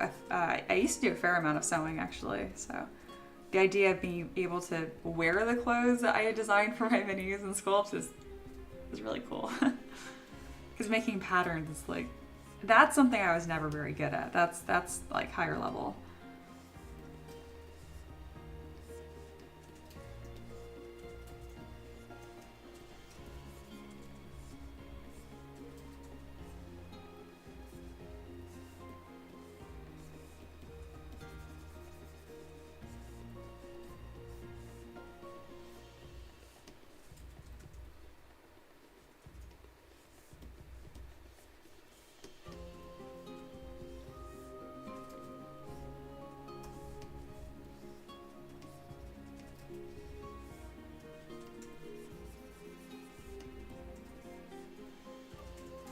So right now I'm kind of adding some finer details, making this look a little bit more wrinkly.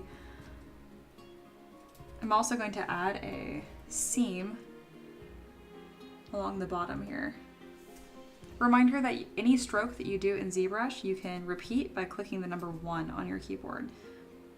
So I'll do a stroke like that, click number 1, and it has repeated the stroke exactly. You could just use a higher Z intensity on your brush instead. It would totally achieve the same effect.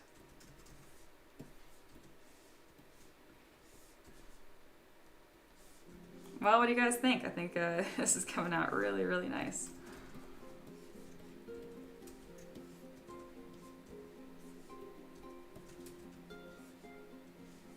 I think I'm finally getting a little faster on stream.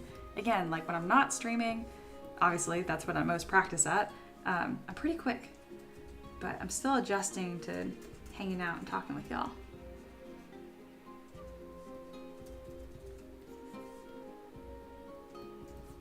I really think it's worth it though. I think it's so much, I look back on the sculpt a lot more fondly when I live stream it. I also take my time a bit more. I think I'm learning more, especially with you guys mentioning all these new tools and all kinds of cool stuff.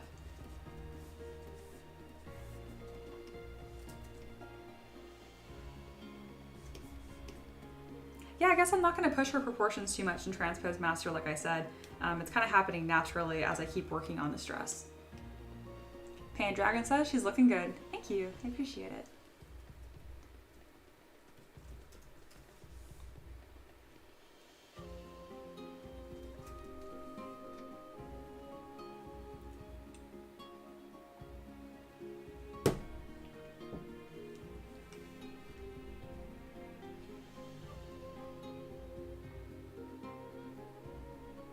Monkey says, I really like the design on the side of the dress. Yeah, isn't that lovely?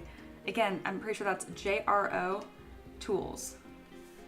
I've had these decorative trim brushes for so long that I'm not 100% sure where I got them from. I'm sure it's on ArtStation, Gumroad, and the Flip Normal store though.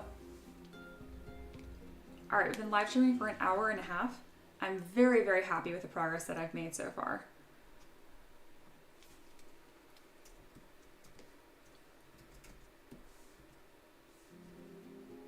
And this one was largely sculpted from scratch, like this dress and stuff. Usually I'm able to use more assets for my library. I'm going to import some fists right now because she's going to be holding both of these guns.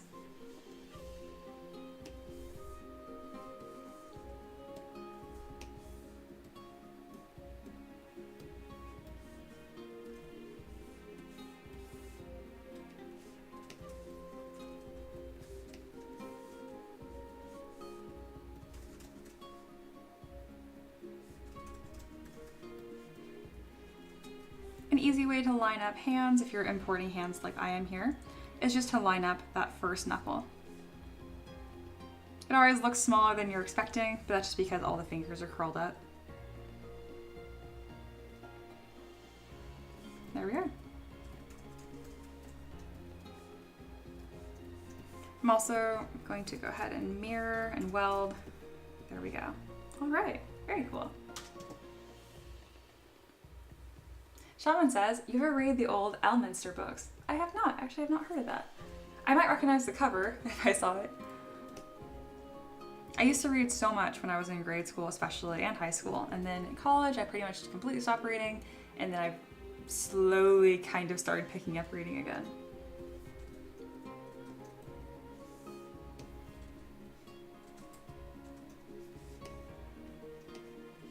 All right, I'm gonna go ahead and start adding some finer fabric folds here.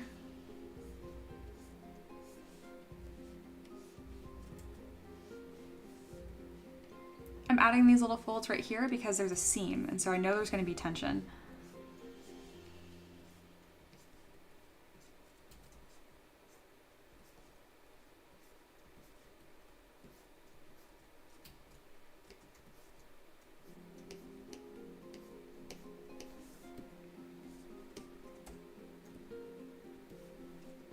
There we go. It's a small detail change, but it makes a big difference. Also going to go through and I'm going to make any of these divots larger and more intentional. It's also going to disturb the silhouette of the edge, which is going to give a nice puffy look.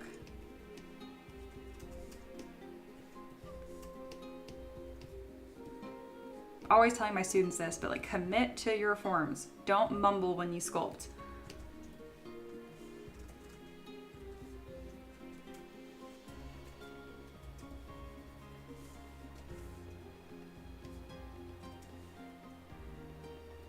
Very cool. Very happy with this. I'm not sure how much more really needs to be done here. I mean, I almost feel like she doesn't have enough detail, but I know there's plenty going on. I I'm just always looking for ways to improve.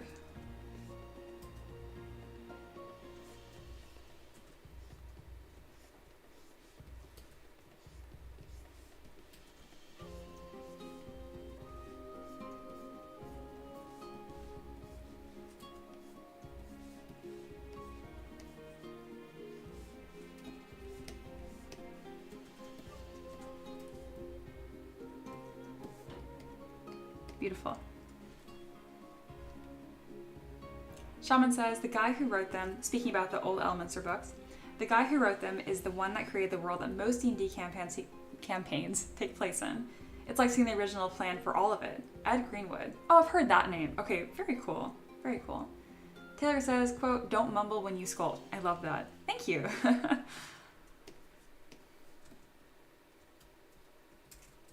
Doesn't mean that I'm not still guilty of that from time to time, but that's what I'm always thinking in my head. I just like that whether she's this big or this big, it's so, so readable. Man, she is beautiful.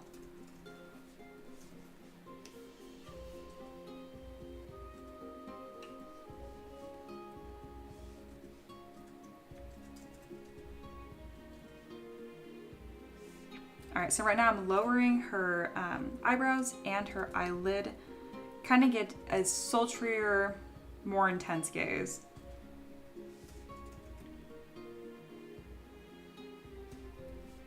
Now I'm gonna go in with the Move Topological brush. I'm gonna push in any strands of hair that seem to be growing out of her ears.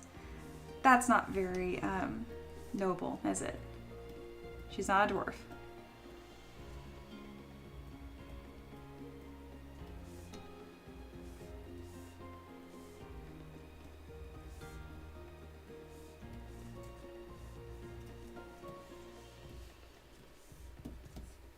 I also think this neck piece is lovely, but pushing up this form right here makes it a little more interesting. And I'll even add a point.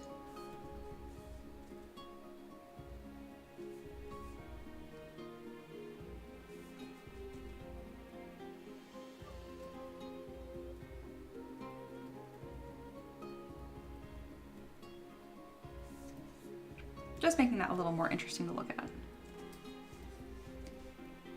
I also think the height's a little awkward. It's not making her neck look longer, it's just making it look kind of shorter and stubbier. So I'm going to push this down a bit. Or at least add like a taper so it doesn't look like a straight line. I'm always thinking about each individual asset and where it's like drawing your eye.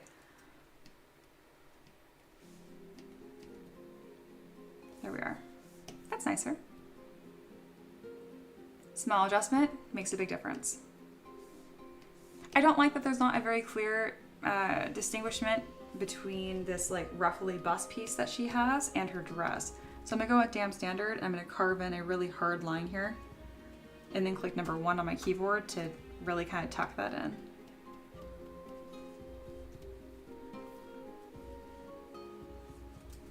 I might even add a seam here.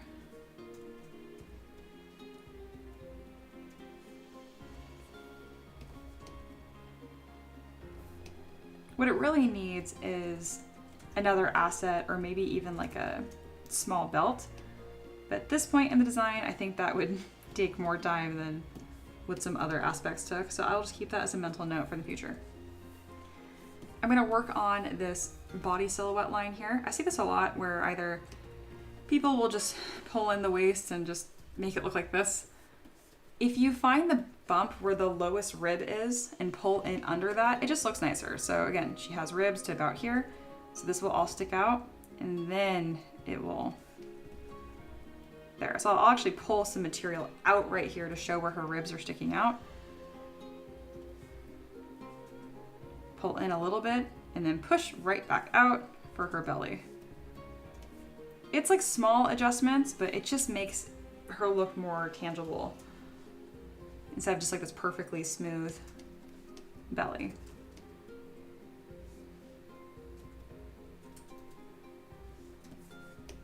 Small detail, I'm very happy with it. All right, we're about ready to pose. All right, let me skim through this. Oh, you guys are talking about the bust line there. Like someone mentioned a small gem, small emblem. Okay, I'm gonna think about that, especially because it would match this neck piece I just made. Let's just duplicate the neckline piece and just throw it right there. It's obviously not gonna fit, but just so I can get the visual.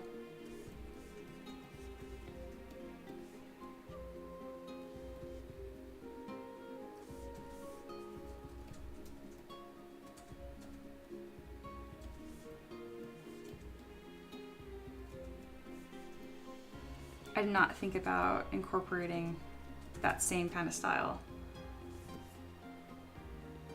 Yeah, I think that's really cool. I think I'm gonna have to do something like that right there. That looks too cool. Oh, you guys are still talking about like a brooch, kind of like a house crest, half circle thingy. You guys are so helpful. My goodness.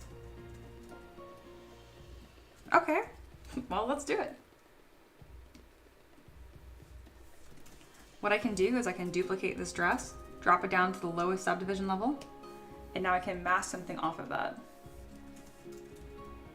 Or I can even just start applying things to this mesh. I actually have a really beautiful decoration, again, also JRO Elements. And he has a couple that I like that do have that like half circle. I might be able just to pin one of those on there. Because I don't want it to wrap all the way behind her like a belt. I think it's gonna come across a little too chunky. But the brooch idea is very similar and very cool. Here we are. These pieces here kind of have that upside down look. And I think these might fit really nicely.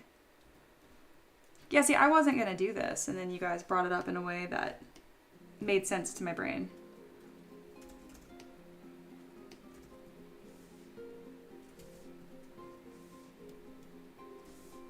Obviously I won't have it curve on top. I'm just thinking of these shapes. Yeah, putting anything right here is gonna work. Very cool. Thank you guys for encouraging me on that. My brain kind of just like locked up. I started doing it. I'm like, oh, it might be too much work, and I'm not worried about working too hard. I don't want to spend like a disproportionate amount of time on a small detail, if that makes sense.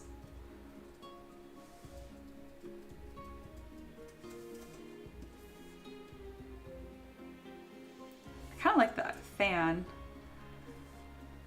I think it would need to be upside down. There we go. I think that might be it, guys. That might be it.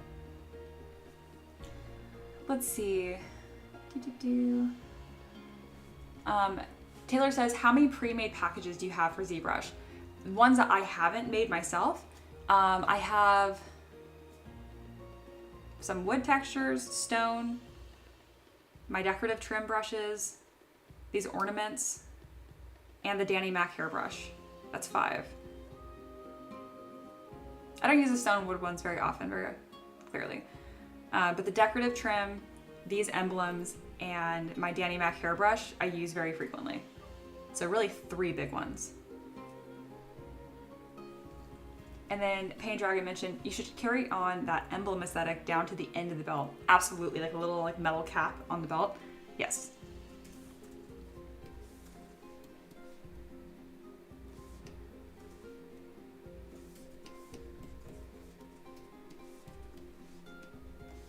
Make that a little bit thicker, and then we're also going to add a bend curve so it hugs her body better.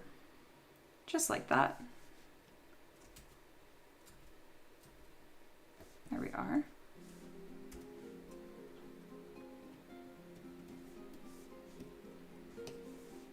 That's really nice. I like this a lot. I thought it looked tacked on, and now that I'm looking at it, I'm like, oh, that's beautiful. All right. And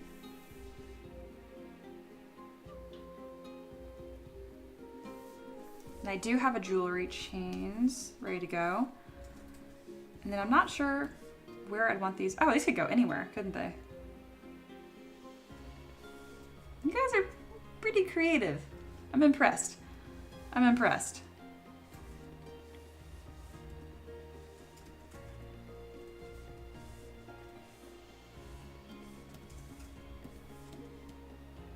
The design was looking good. But I don't know, these little details, this has really elevated it.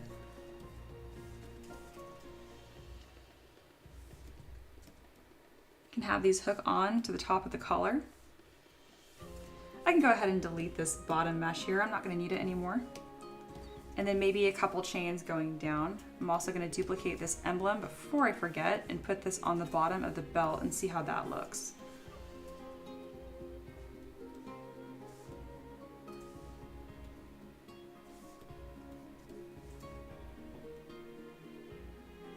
Ooh, that's nice. Careful, y'all. I can't afford to pay all of you. At this point, I have like 10 assistant artists.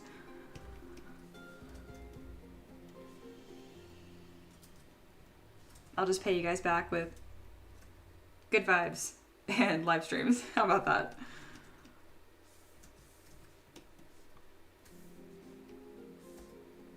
Oh, I love that little detail. Really do. This is so fancy. Oh my god. I love it. Shaman says, yes. Yes, that's about exactly what I was thinking. Wow.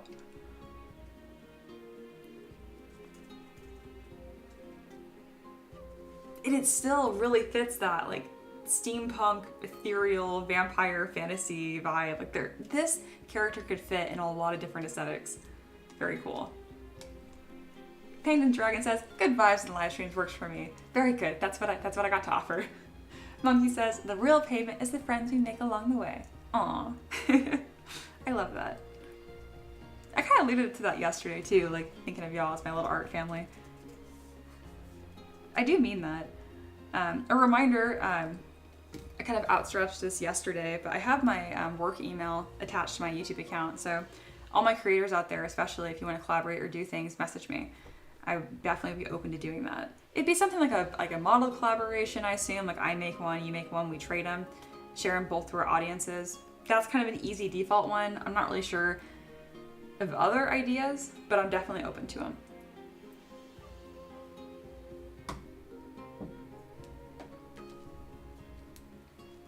Wow, this is so cool.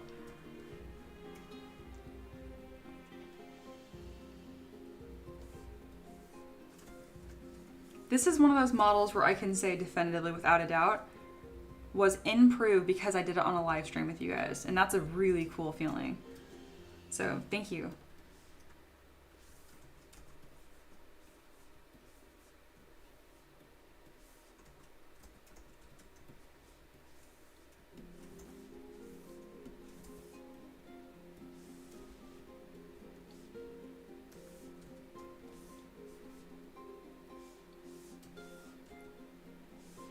Oh, I just love this.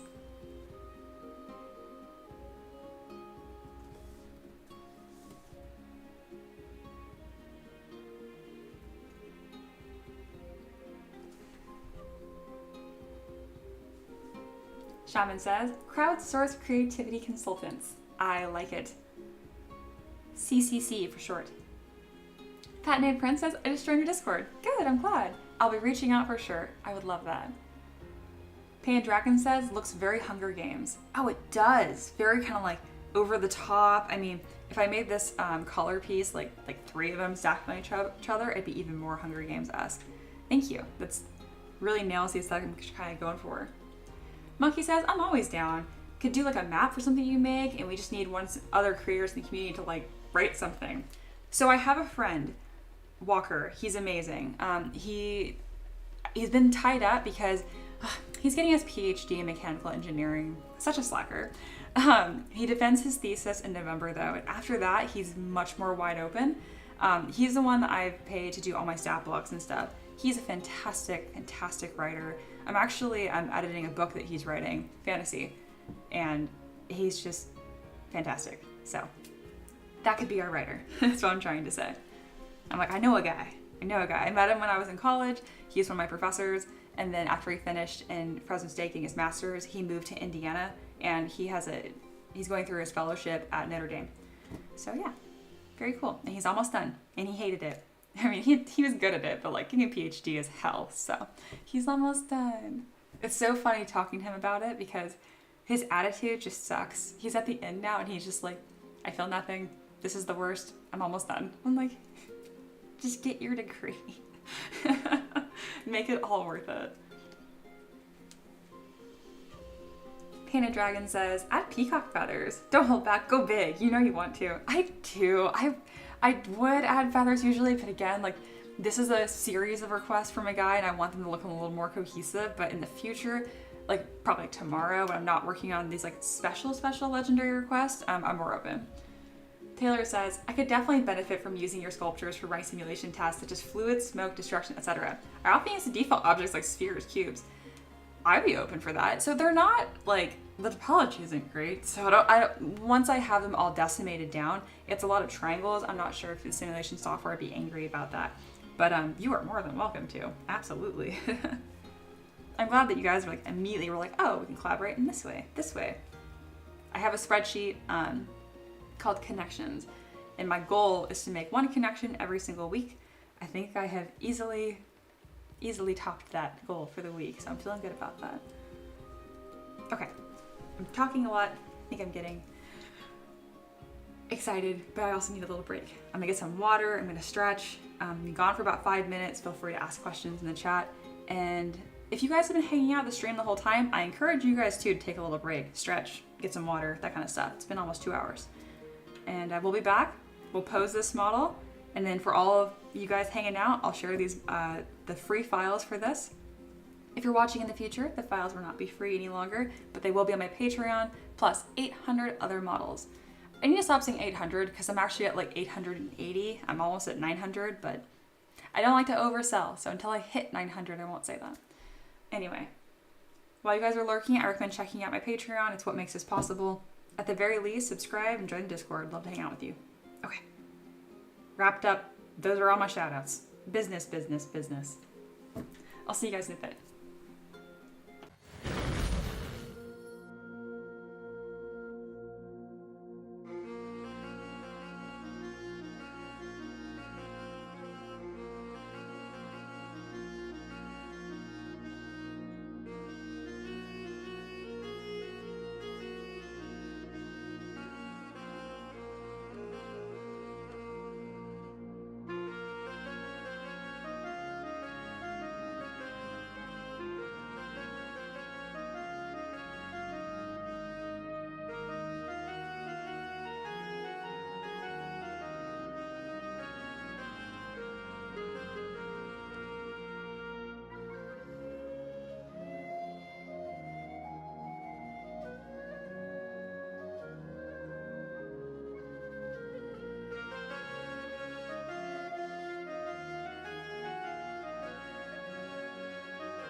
I'm back. Hope you guys had a restful break as well. Oh, let me get my music on. There we go.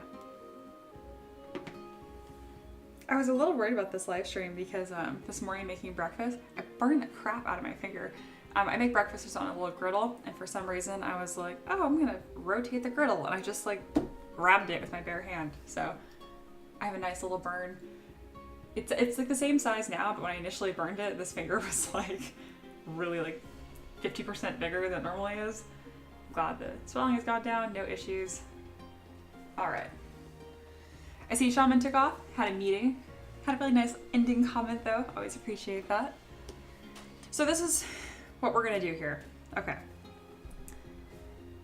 Little recap for those that have been lurking or hanging out or just joined. My name is Mia, I'm part of M3M. It's me and my husband, and we design 3D printable miniatures for a living. This is gonna be one of those minis we'll be 3D printing. And I sculpt the whole thing in symmetry, and now I'm gonna pose. So that's our next milestone we're working on. She is gonna be holding both of these pistols. Pan Dragon asks, do you ever sculpt in pose? I do occasionally. Usually that's only for very dynamic poses or for like unusual creatures. Last week I sculpted a magical pangolin. That one I sculpted in pose because it was very complicated and difficult. Taylor was there for that one, she can attest. That was a fun little artistic crisis. I pushed through it, but it was definitely pushing me where I was like, do I know how to sculpt? I'm doing this on live stream and I've completely forgotten how to art. But I remembered and it worked out well. Okay. It's crazy to think that this is what we started with on the left here. So again, that was our starting point. Here we are now. I was thinking about replacing this stamp, but maybe it's more dramatic if I have the very, very beginning point with the finish. We'll just leave this one up. All right, I'm gonna go ahead and hide her hands because we don't need them anymore. I have fists that I've appended that we will use instead. Usually I would just delete this part of the mesh. The only reason why I'm not is because it's slower to reconstruct subdivision levels. So all I need to do is just smush this oddly. Not very fancy looking, but it sure works. Again, what I could have done is gone to my lowest subdivision level, deleted that, deleted subdiv, and then reconstructed. But I didn't feel like doing that. Because this works just the same. There we go. And now I have both of these are independent, and I can move them however I need when I pose. I'm actually going to split them right now into two separate meshes, so during Transpose Master it's a little easier. Transpose Master is what I use to pose. It's going to take all these subtools on the right here and put them into one mesh. And then once I make all my adjustments, it will put all the adjustments back onto my subtools here. That being said, I still like to clean things up a little bit. The less subtools, I find it the easier for me to manage. For example, her hair, her eyebrows, and her eyelashes, they're all gonna move together, so I can just merge that down. I am careful to have them in separate polygroups though. Polygroups are just grouped pieces of the mesh.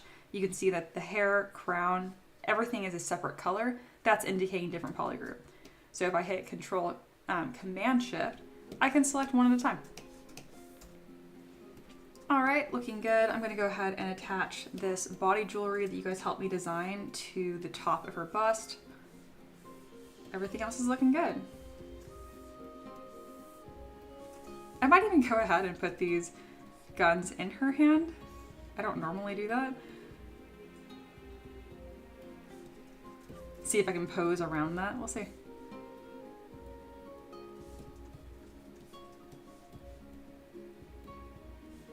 I'll be careful not to pose around this too much just in case it comes out a little goofy. This can always be changed.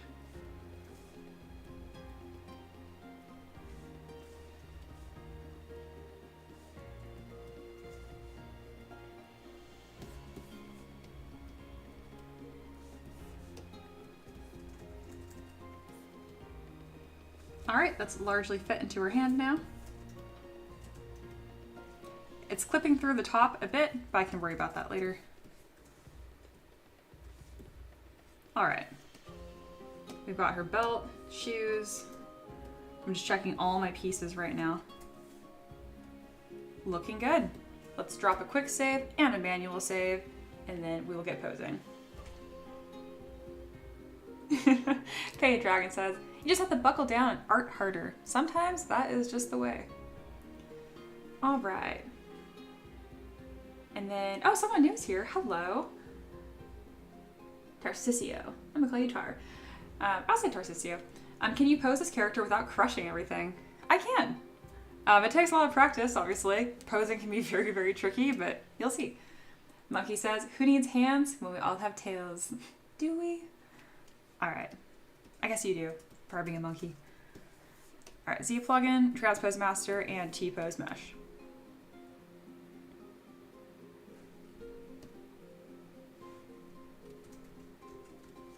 All right, the first thing I'm gonna do here is pose her arms. I usually pose from the feet up. I find it easier to shift her weight into her feet than her hips and work up from that. But in this case, she has this really tight mermaid style dress, so it's gonna be a little trickier to do that. She's definitely not gonna be running marathons in this dress, y'all. Okay.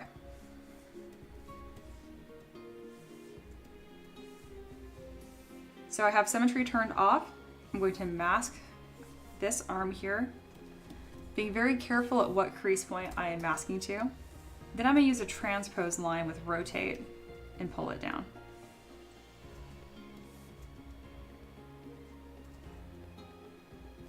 Being very, very careful not to deform anything else too much. And it's doing a nice job here because I have subdivision levels on this dress. That's why it's looking more pixelated instead of high detail. All of that will come back once we're done posing.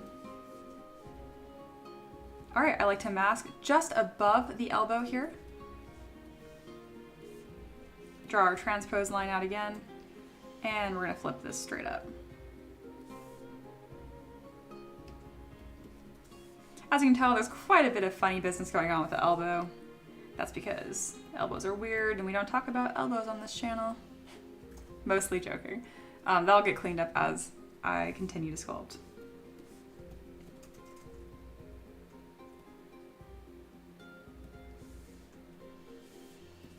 Gonna be doing some careful use of the smooth brush and move.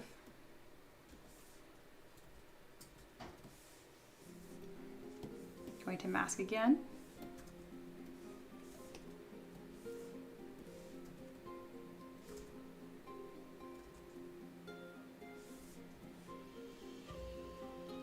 Okay, and Dragonet says, the first rule of Elbow Club, 100%, is that we don't talk about elbows. I'm gonna make that into a shirt. All right.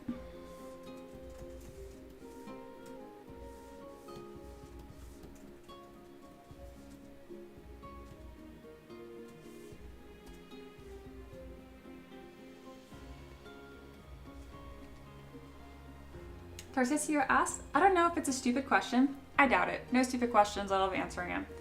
And they ask, but what is the difference between transpose and the other gizmo? Oh, it's a fantastic question. Okay, so the gizmo is this thing. This is the 3D gizmo. It's like a little circle here, or a little sphere. And essentially you can grab these different axes and rotate. You can also move the whole model, all kinds of stuff like that. The transpose line is very interesting. So if I press Y on my keyboard, Y for yak, you can draw this line out. It's better for like softer, more organic transformations. That's what I use it for. Ultimately, you can kind of do the same thing with both of them, but one of them is easier to get other jobs done. So I like to use the transpose line when moving arms. So I'll mask, I'll take my transpose line, I'll click and drag. It's just a bit faster than grabbing the gizmo. And then I'll click R for rotate, because depending on which mode you have on for your transpose line, there's 3, will affect how the transpose line works. So I have R turned on, so rotate, so it's gonna rotate along this point. I could have used the gizmo. If I press Y, it brings up the gizmo, and I could have just done this instead. If you notice, it does affect the mesh, it behaves a little bit differently. Mostly that just you kind of pick up through practice what you like to use where. I used to hate the transpose line because I didn't understand it. And now I use both. Gosh, she's got some really funniness happening with this arm here. A good landmark is that you want the elbow to fall about the waistline. So things are a little too long here, but we'll tighten that up as we go. Very good question though. And also welcome to the stream. I believe that's the first time I've seen your name here. So I'm gonna straighten this arm out. Add some tension to it.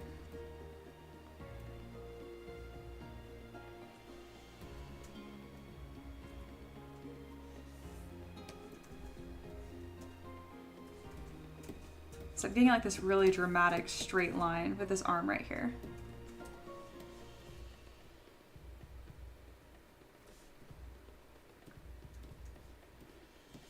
I'm gonna clean up this elbow area just a bit. I'm doing that by using the smooth brush. You can activate the smooth brush by holding Shift on your keyboard.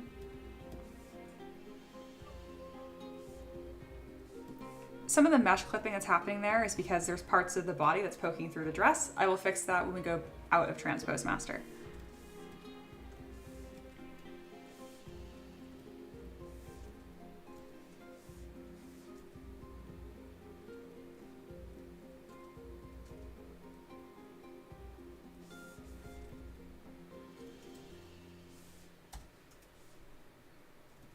All right, so we got a little bit of this pose going on. It's obviously very stiff because she has only bent her arms and nothing else. So let's continue the pose.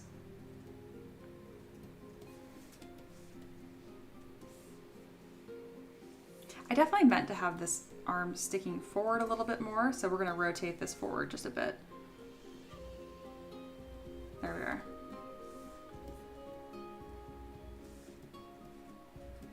Oh, I accidentally grabbed part of her shirt.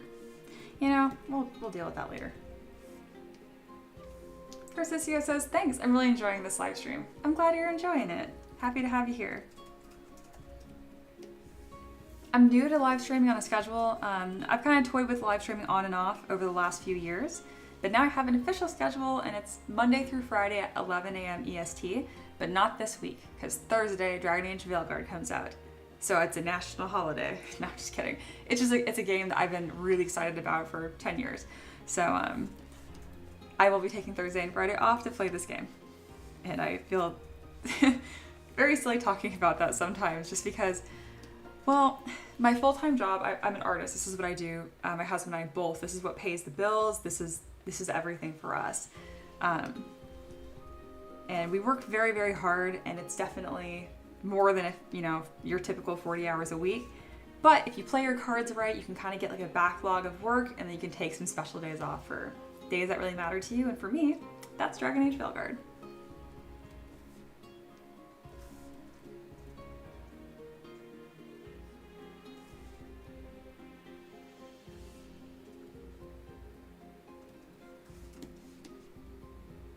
I don't think I've done a single live stream where I have not mentioned Dragon Age Veilguard. Kind of cracks me up.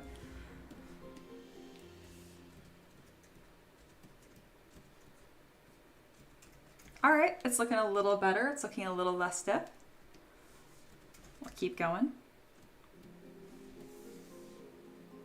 The trick with posing is to make sure that you are addressing your main line of action here. And the best way to do that is I have checkpoints. So when you're standing up straight like this stamp, this is the mesh we started with this stream. See how her shoulders are perfectly stacked over her hips? You're gonna wanna square these off. So right now it's a parallel line, parallel line. So an easy trick for me is, the actual term is called contrapposto, I think. I always wanna say contrapposta. It is an Italian word, I'm pretty sure of it. Anyway, and all that means is that you're gonna offset the shoulders and the hips. And it makes everything much more fluid. I mean, imagine when you're standing in line in the grocery store, you're probably not standing there perfectly stiff, like an NPC.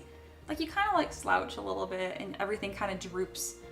So keep that in mind when you're posing, and your poses will start to look a lot more organic. Though there is a purpose for having some stiffness in your poses, I recently sculpted Horus, which is that Egyptian god that has an eagle for a head. And I gave him kind of a stiffer pose because it reminds me of those hieroglyphics. I also do that for like admirals. I did like a soldier a while back, and he had a pretty stiff pose as well.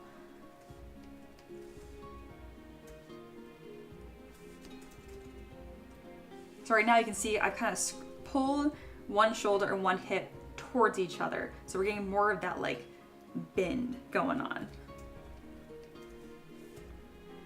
Man, this live stream has been so much fun. Like, again, I usually don't pay attention to the stats very much. If there's more than 2 people here, it's a party. But I can't believe that there has been more than 10 people the whole time. It's just, to me, that's just the coolest thing ever, that there's a room full of people essentially watching me make art. It's just the coolest darn thing. If you have any questions, ask. I love answering. I'm not a believer in trade secrets by any means. I'm an open book. I think I mentioned this before, but there was an artist that I used to really admire, and I was part of their live stream, and someone asked a question. They got all cheeky and just like, oh, that's a secret. I worked hard to learn how to do this. And I'm like, okay, like, weird answer. I don't do that. Again, very much so open book.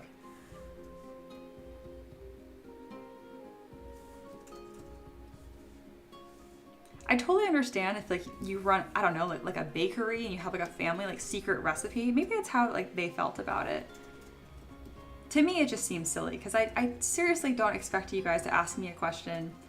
You're able to ask like 10 questions about my techniques, and then tomorrow you build like a rival art studio and you decimate my business. Like, I really don't see that happening. And quite frankly, if you managed to do that, I would probably just be impressed. I'd be sad. I'd have to go use my mechanical engineering degree, get a quote unquote real job. It is what it is, you know?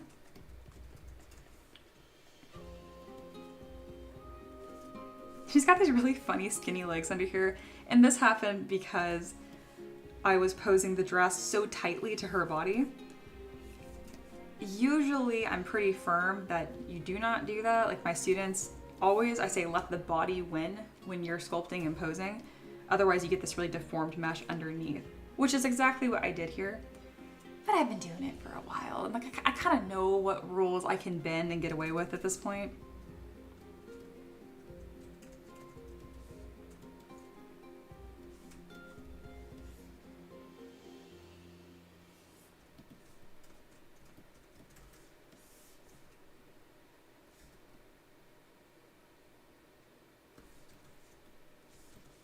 And I'm still very, very careful to make sure none of like the big rules are being broken. I like to make sure her feet are on the same plane, which is why I'm toggling perspective on and off using P on my keyboard. And I do that because she's going to be a tabletop miniature and I want her to fit squarely on her base. I do make my bases pretty flat, but I do provide a no base option because some people print my stuff really big and put custom bases. I did a pirate series a while back and I had like coral reefs and that kind of stuff. And I have someone, I'm not kidding, that took the models I sculpted for this pirates collection, specifically the coral reef, the starfish, and they printed it big at an FDM printer, and it's actually the decorations in their bathroom, which I just think is the funniest, coolest thing ever. So again, that's another reason why I like to make sure my stuff is really square. Let me check on the chat here for a second. The Painted Dragon says, burnout is a real problem for artists, and managing that is a big factor taken into consideration. Absolutely. I think it has a lot to do with imposter syndrome. Oh my gosh. That was me in college, 100%.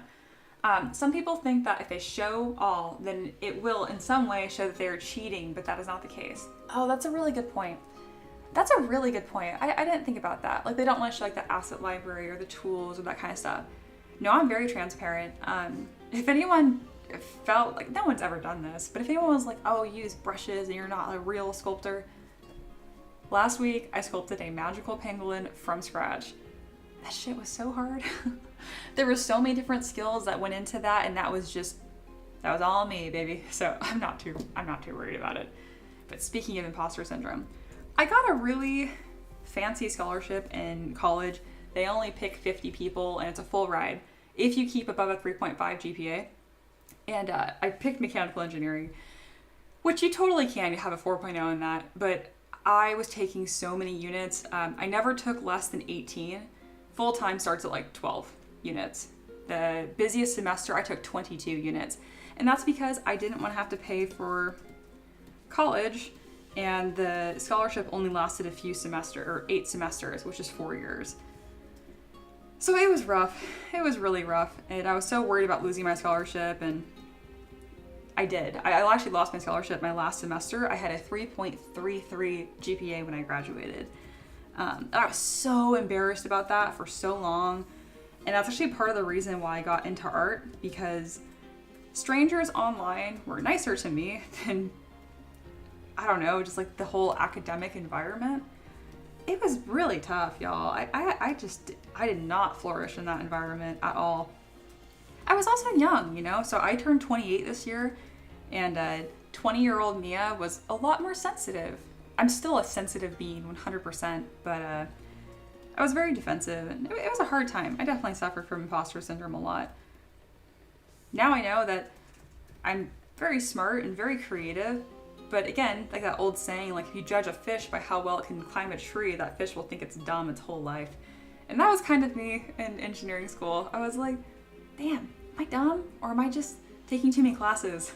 It was a hard time, y'all. It was a very hard time. Luckily, I had Ricky, and somehow on the side, I learned how to sculpt.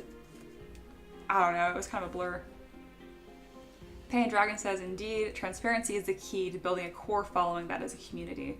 That's true. I wonder if that's why y'all keep coming back. I am genuinely baffled, like when I see the same usernames come back. I just think it's the coolest thing. I'm like, I don't know. It means a lot to me. It really does. So, thank you guys. It's also just like the quality of the comments that you lead. Like, Paint a Dragon, the stuff you're saying here is really meaningful and really cool. So, I don't know. It's just people that are sharing such honest discord on the internet, I just think is really cool. Because like, you don't have to. You could be an absolute troll if you wanted to, and there's very little consequences.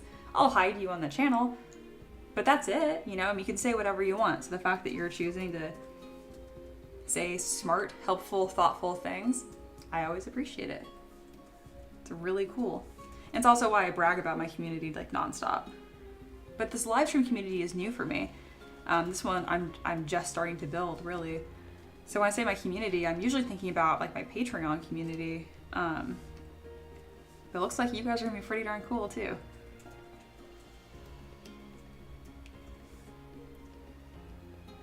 And especially because like growing up, there's definitely a taboo about like online art friends, you know what I mean? It's like, oh, don't get kidnapped, that kind of stuff.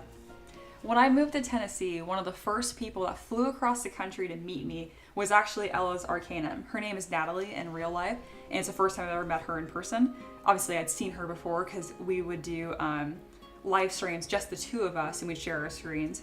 She started off as one of my students, so I was teaching her how to sculpt. And it was so cool to see her, meet her in person. She actually stayed at my house for about a week. We just had a lovely time. I'm not necessarily inviting you guys to fly across the country and live in my house for a week, but the sense of camaraderie is real, and it does mean a lot to me.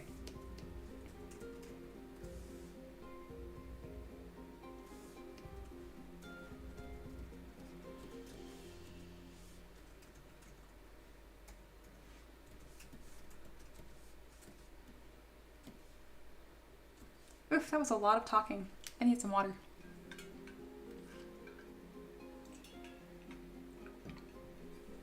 That's one thing I'm getting used to in live streams. By no means am I quiet in my real life. I'm definitely a chatterbox.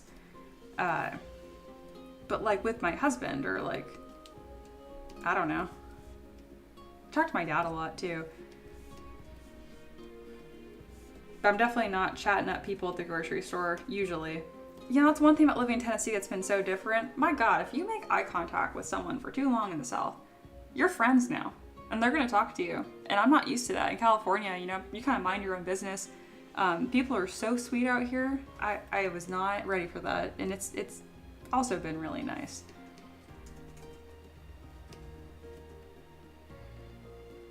I obviously don't have just bad things to say about California. Like, that was my home. I lived there darn near my entire life. But I also live within an hour radius my entire life. I went to school in Fresno and I grew up in Hanford. And I was like, my God, am I going to live my entire life in an hour radius? If you want that, do that. People out here in Tennessee, a lot of them are like, hey, I've been here my entire life. I never want to move. And that's great for them. But I knew I wanted to at least try something different. And the only reason why I wasn't trying is because I was afraid, you know, it's a big move. It's scary. I'm definitely not a risk taker. I would have never taken art full time if it wasn't for Ricky.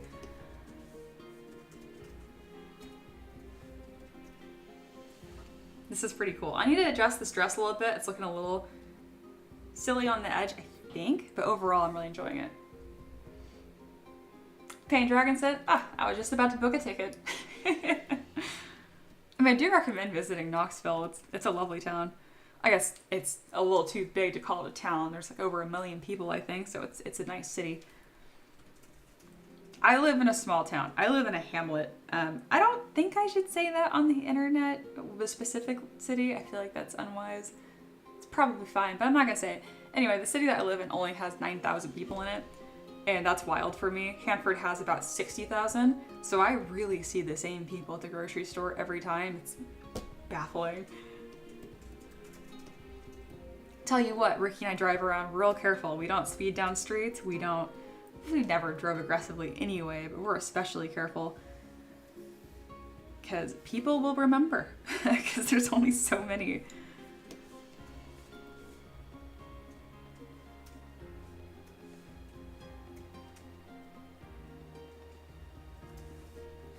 All right, I'm gonna lean her back a little bit, kind of give this like more dramatic, powerful looking stance.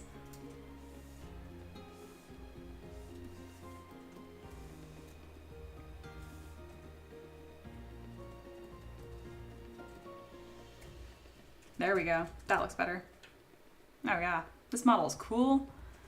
Pan Dragon says, I live in England. No kidding, cool. You guys have states bigger than our entire country. Yep, isn't that the truth? I've read that's an issue when people visit the United States and they'll make plans, like they'll go see like Yosemite in California and they want to see the Empire State Building, which I'm pretty sure is in New York. I'm like, those are 3,000 miles away. That is not a day trip.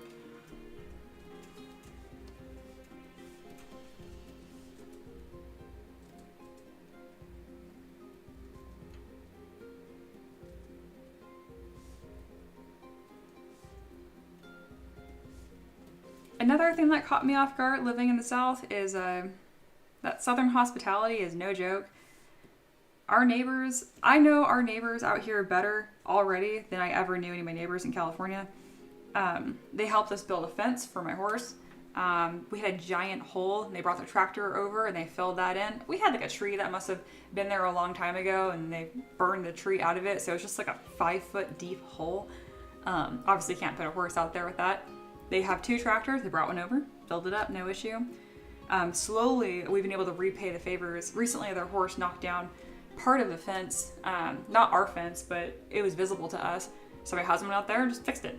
I just sent them a picture. I'm like, hey, your horse has knocked some panels down. I fixed it. I could tell they were a little shy about it. They're like, oh no, next time you can just let us know. It's like, we'll fix it. And I'm like, nope, we do not mind. We had lots of scrap wood laying around anyway. But those are stories I definitely am not used to having. Everyone really, I feel like, takes care of each other out here. Our neighbors across the street, they're from Florida, and they have a bunch of chickens, so I have not paid for eggs in like 6 months. It's the little things, you know? Oh, and our neighbors are older, significantly older than Ricky and I, so they call us the kids, which I think is so cute, because like, I'm almost 30. And I don't know, I overheard them the other day and they were like, oh, have you like checked on the kids or like how they're settling in, that kind of stuff. It's so sweet, really sweet. Monkey says, just watch out for people who say, bless your heart. Oh yeah, no, that's not a compliment. No, it is not. I've caught myself saying it too. Yeah, we recently had a dinner with our neighbors and that was said a few times not to me. And I was kind of like, it was very, it's loving, you know. But yeah, sometimes just bless their heart.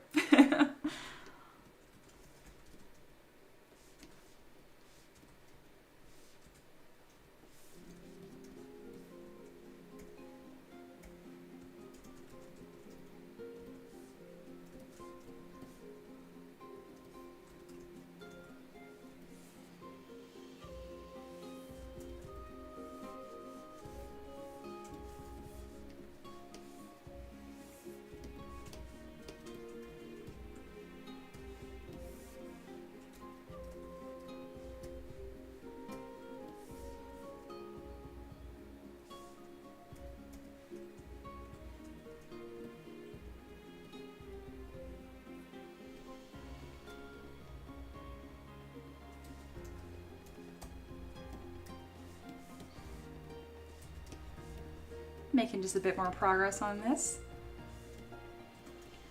Kind of focused on the chat there for a bit, had fun talking about where I'm at, what my daily life is like.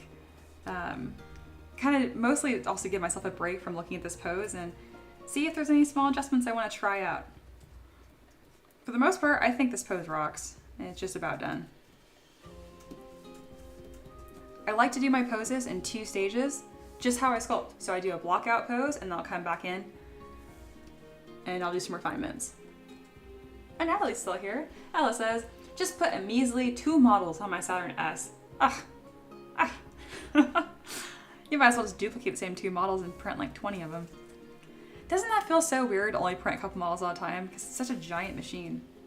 How has your Saturn been treating you, Natalie? Is it still fighting you or is it going okay?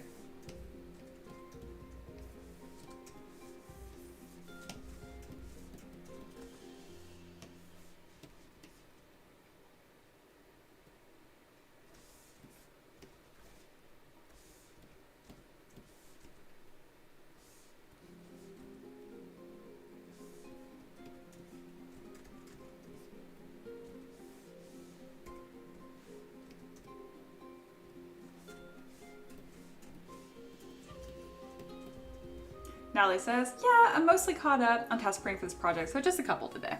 That makes sense. Ella's Arcanum is also a lovely creator. She actually has a project that's coming out really soon on Kickstarter. If you guys search Ella's Arcanum, you'll see her stuff come up. She's done quite a few projects and they're all lovely.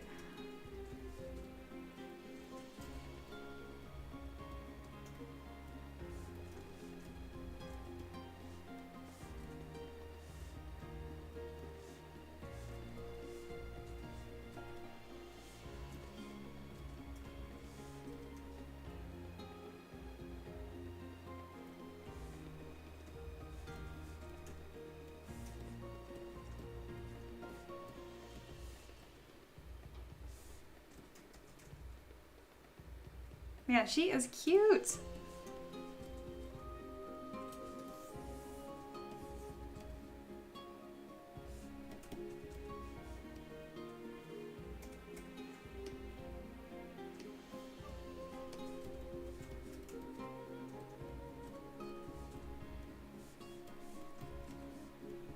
I might do kind of like a high-low part on this dress. I'd like to have some of these ruffles touch the base on the back.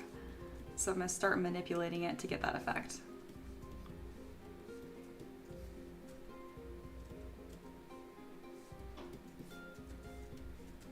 And this is largely for 3D printing. I just don't feel like having this entire piece floating, especially because it is not a solid mesh all the way up. It's just extruded. I want to make sure it's going to be nice and easy to print and clean. Holding these folds in and out, get that nice ruffle effect. And a bit of a taper to kind of get that nice looking train. Also gonna drop a quick save because I'm doing lots of little adjustments and that tends to upset ZBrush at times.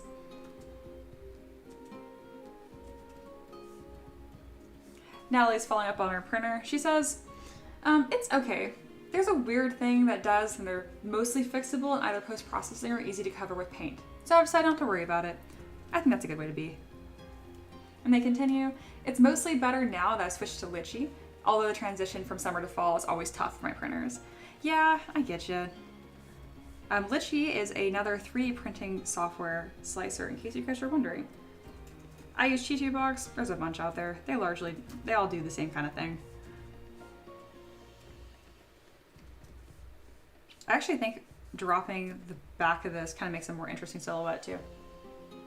Pain Dragon says, Litchi is by far the best slicer for resin. That's what I've heard.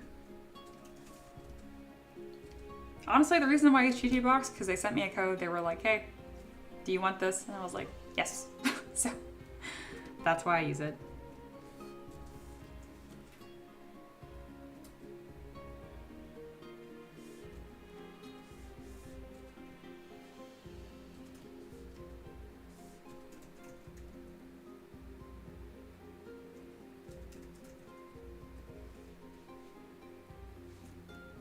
All right, I'm very happy with this pose. As of right now, I'm gonna do some adjustments to this arm right here, if it needs it. I'm really just gonna move it around and see if I find something I like better.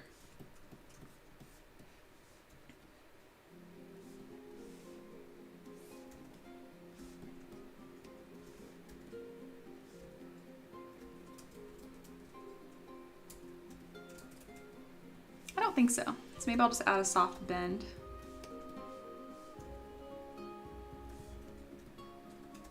Looks good. Ella mentions my one gripe with Litchi is that I don't think you can hollow models in the free version. Okay. Taylor says, would you recommend any 3D printing services where they print your model for you? No, I actually don't, having them super familiar with. I would say no. I wish I had a recommendation for you.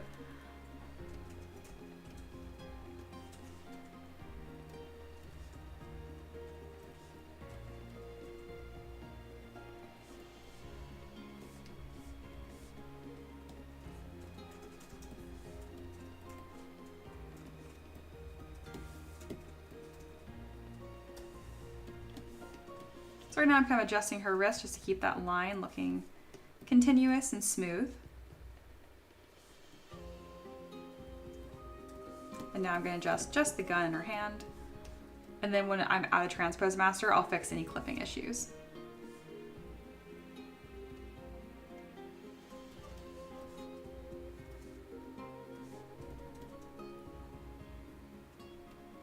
And yeah, Ella added to that. She mentioned as well, I've got to find one that I love.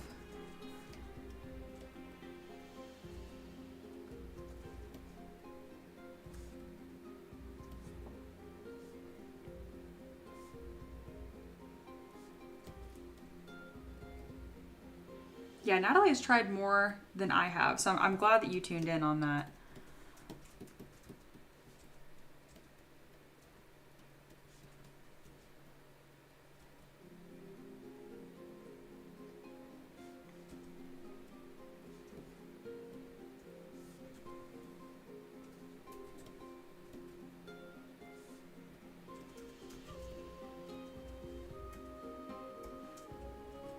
All right, I'm gonna spin this model around while I'm in Transpose Master, see if there's anything big that I wanna change. Yeah, she's leaning forward quite a bit, so we're gonna just do a big mask here and pivot just below the knees.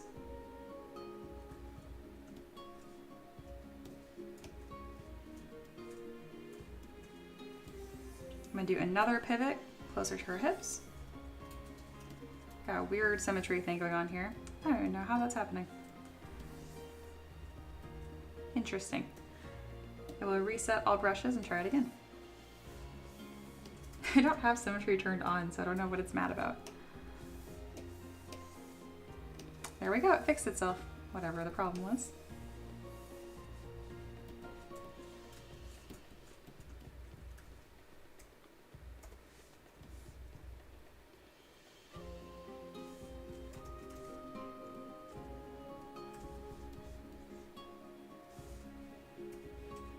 There we go. That's looking really nice. I'm also going to tilt her face a little more forward.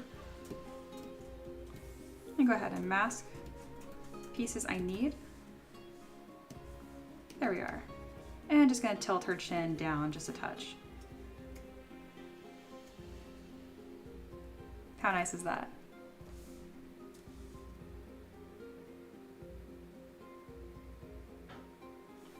Lovely. T-pose, sub-T.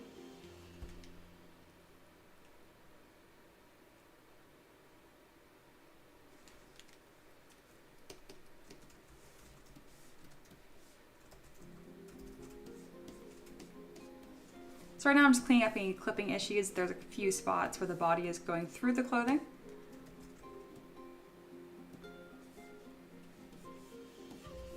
This model is getting very close to finishing. Anyone hanging out on stream, I do share these files for free just for the live stream. If you're watching this in the future and still would like this model, it is available on Patreon. It will be in the vault with 800 other models. Also all sculpted by me.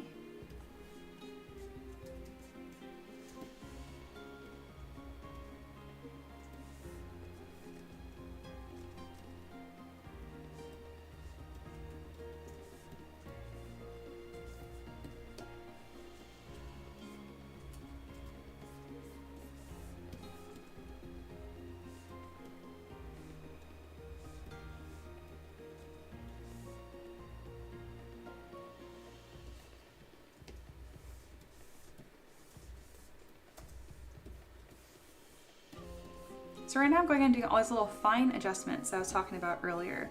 See how the gun, like, it mostly fits in her hand, but it does clip quite a bit. So I'm just gonna do some small rotations to make sure it actually fits into her hand. They're small details, but they definitely pay off in the readability. All right, I have her finger through the trigger. And now I'm gonna scoot that grip under these fingers.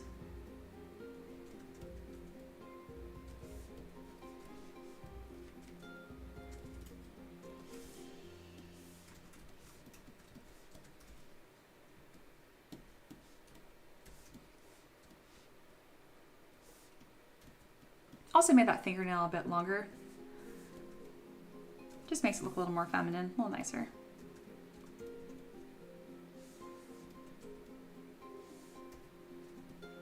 That's looking much nicer.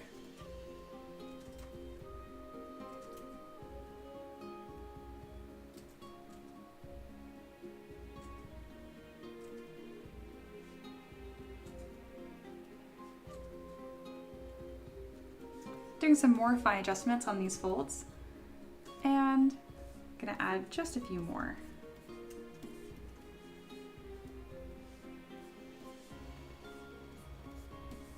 There we are.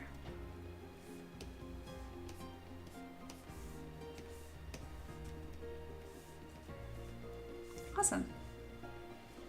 I'm really happy with this.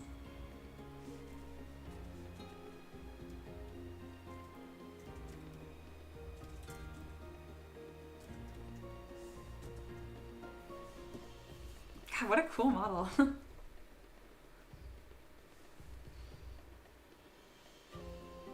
Alright, let's see. Let me check in here. Painted Dragon says, I may have missed the answer earlier, but I asked what tablet screen you use.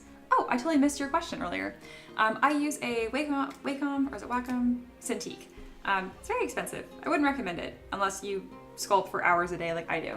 It was legit like a couple $1,000s. But I also bought it like years ago, and it still works. It's never given me an issue, and it's like 2 feet across, and it's just awesome. But again, I do not recommend it. You can get a tablet for 300 bucks that's almost just as good, and it's just fine. De-influencing. Pain Dragon says, YouTube has a tendency to throw up an advert as you get your questions answered. Oh, that's so annoying. Yeah, I feel free to ask it again. Ella's Arcanum says, I've placed orders for some of the cheaper places. This is for 3D print services, and I haven't loved the quality of the results. Yeah, I get that. Phil says she's looking great. Thank you so much, Bill.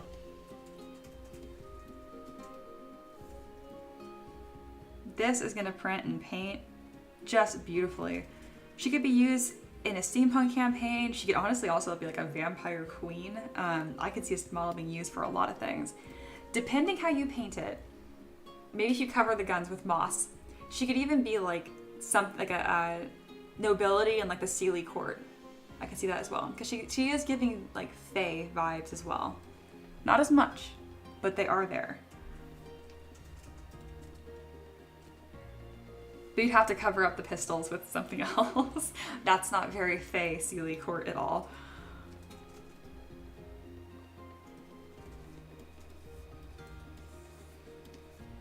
I'm gonna go ahead and tuck this belt so that it actually forms to her dress. It wouldn't do that in real life, but there's no reason for that to need its own support. So we'll just tuck that in.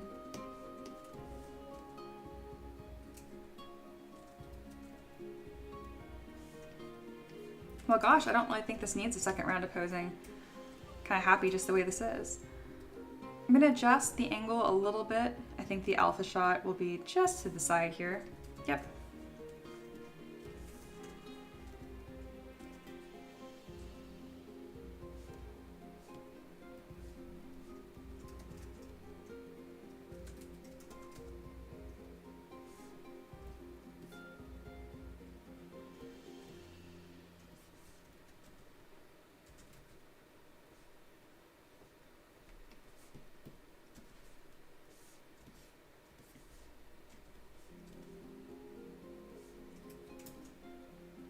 Gosh, what a fun model.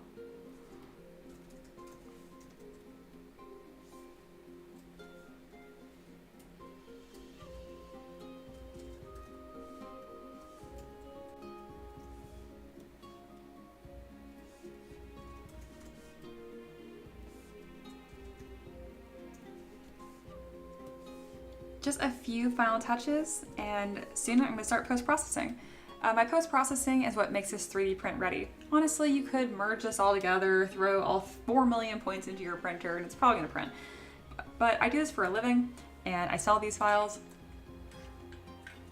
So I do not want to have people downloading like a gig file at a time. That's going to throw up a bunch of mesh errors, even though I'd probably print just fine in resin still. So I do post-processing to clean up the mesh, make it all watertight and solid. And it just makes a better user experience for everyone. And I also print my own stuff, so I don't really feel like downloading multiple gig files into my printer either.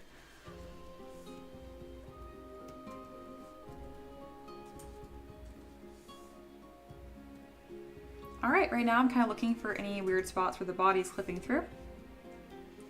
And then any gaps. Like let's say if like this body chain here was sitting like that far off the model, I definitely don't want that to happen. I want it to just print all together. This piece of her collar has a little gap. It's a small detail, but bam, just pulling that over looks a little more intentional and tidy. Like her neck right here is like bulging through her necklace, which obviously looks weird. So we're just gonna tuck that in.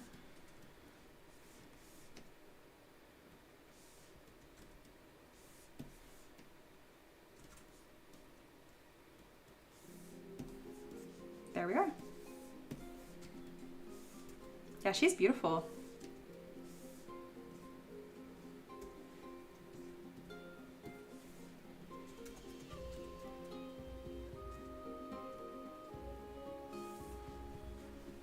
Oliver asks, hello and welcome by the way. I don't recognize your name, so I imagine you're new. Oliver says, when you do the pose, is the original T-pose lost or is a way to go back to it? Fantastic question. It is right here. So where it is it's located in a different tool right here. And then you mentioned, oh, the original T-pose, my bad. It is lost, you're right. What you could do though is it'd be very easy to copy and paste your subtool and then you would still have it. But yes, by default, it is gone forever. Except in reality, it's in my obsessive every 3-minute quick saves. I probably have here it is, there's a bunch of them. Okay. Monkey says, big files will make slicing chug. Oh yeah, so also if your 3D print slicer doesn't like large files to slice, it will do them, especially if you have a beefy computer, but it will complain the whole time.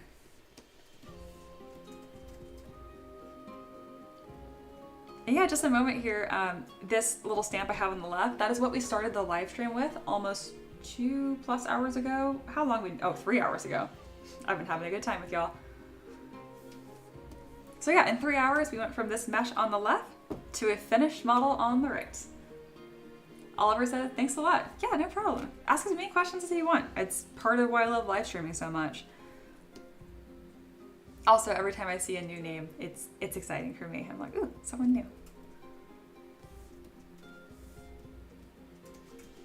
Alrighty.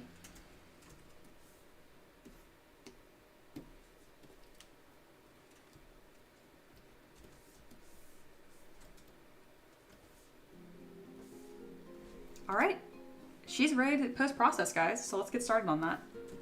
I'm gonna drop a hard save. I need to think of what I'm gonna call her other than Elf Steampunk. Oliver says, yes, first time commenting by watching yesterday's stream too. Oh, very cool. Well, welcome back in that case. Love your work, thanks for sharing. Well, thanks for commenting. I also like your profile picture. I believe it's a cat with sunglasses. Very nice. Painted Dragon says, time flies when you art hard. It sure does. That's a beautiful slogan. I could just have that scroll on top of my live stream the whole time. Monkey says, I know we were talking about Character Creator 4 the other day, and one of the plugins to go from ZBrush to Character Creator 4 creates a separate tool for each pose you make, including T-pose and A-pose, plus any other variations. Ooh, well that's very fancy. Alright, so for post-processing, we're going to start from the top down. And we're going to start first with her hair. This is going to throw lots of mesh errors because this hair is complicated. I'm actually going to merge it into her body to start with because the inside's actually perfectly smooth. Good job, Past Mia. You actually constructed this well. Never mind. So what I was going to say completely. In that case, we'll just remesh by union. Wow, the whole mesh is gone. That's new. Why are you bald? What? Okay, that was weird. I'm just gonna try it again. What? Where is it going? Why are you bald? ZBrush crash. Okay. That was odd. That was very odd. We're just gonna do it again, y'all. I don't know why it was so mad. It's fine. That's so funny.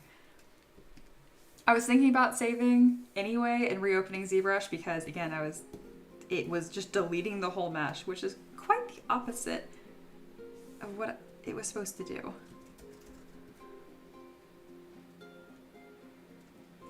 Okay, nothing has really changed.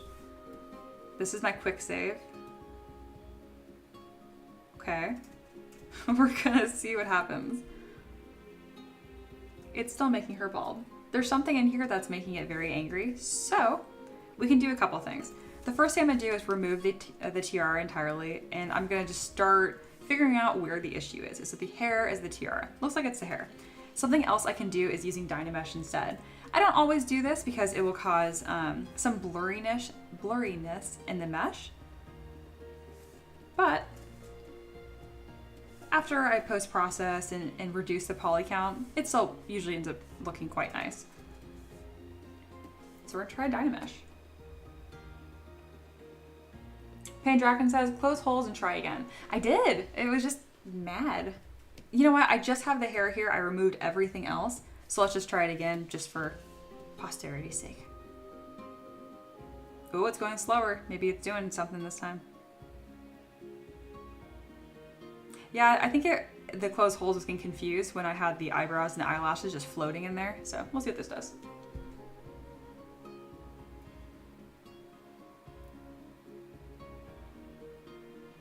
Thanks again, guys, for hanging out, commenting. I appreciate all my lurkers, too. It's a good time.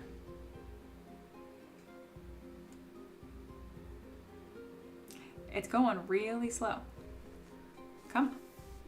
I'm gonna bring up my activity monitor just to see what's going on here. Yeah, it's maxing it out. All right, even though it looks like it might work, the fact that it was struggling so hard is suspicious, so we're gonna just go in with the Dynamesh. It's funny because I've used this exact mesh before because, well, I made it. But today, it's making it angry. All right, what are you chugging on right now? What is taking up so much CPU? Is that just the live stream? Yeah, OBS is taking up one core. That's fine. Yeah, we're good. All good. Oh wow, no, the operation did succeed. Got all kinds of funny artifacts in there. No issue. Okay, well. And we continue. Not what I was expecting at all.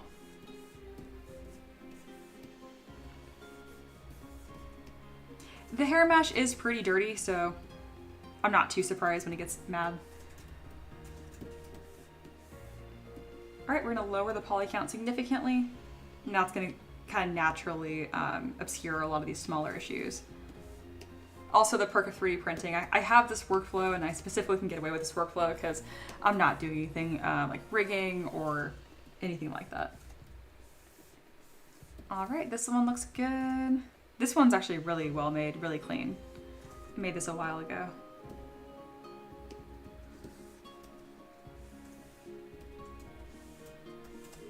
I'm gonna go ahead and remesh by union by itself. Also, while I'm post-processing, because it looks like it might want to fight me a little bit, I'm gonna go ahead and clear this starting mesh that we had and replace it with her. That way anyone who joins the stream doesn't just see like, you know, an eyeball that I'm remeshing for an hour. They actually can see what I'm working on. All right, this is going much more smoothly.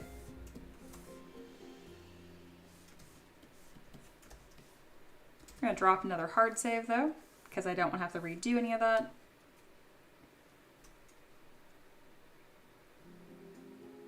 Monkey says close holes in the ZBrush operation always crashes for me. That is odd. Generally speaking, I find that has to do somewhere in your construction. Obviously, ZBrush agrees, and ZBrush loves to blame the user. But that's odd. If you're using closed holes, something that's very high poly, that will make it angry. The only brush that I find like an operation I find inexcusable is the knife brush. The knife brush is useless. Oh my god, if I even think about the knife brush too hard, it crashes. Closed holes never causes a crash for me unless I constructed something a little goofy. And that can mean a lot of things. ZBrush can be very sensitive to any thin elements, even like overworked or high detail areas where you have multiple alphas. It gets upset about that too sometimes. So that's that little mouth flap. I just went ahead and deleted that. Now I'm remeshing, so it's going to close that up. And this doesn't need to be nearly this high poly, so we're going to bring that down to 100,000 points.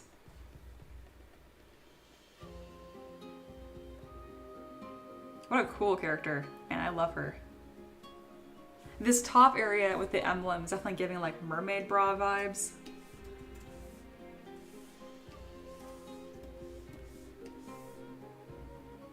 Sweet. Post-processing is moving along, no problem. We're already down to 2.5 million points. We started at 4.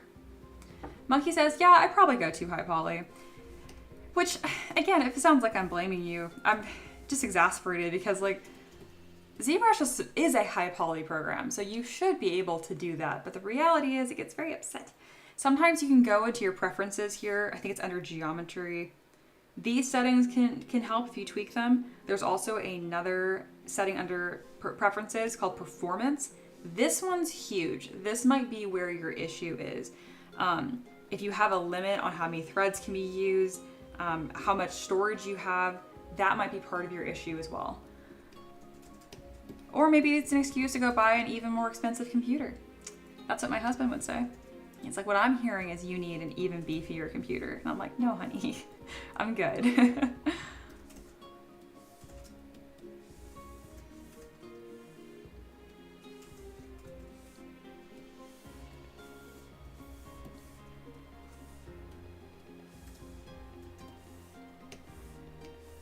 All right, now I'm merging more pieces and being a little more aggressive as I go because a lot of these pieces are much more simple and I didn't overwork them, so I'm not concerned about them throwing issues. The hair, again, it's a little chaotic how I construct that, and I'm aware of that, so I expect that to fight me, and it did, so no worry.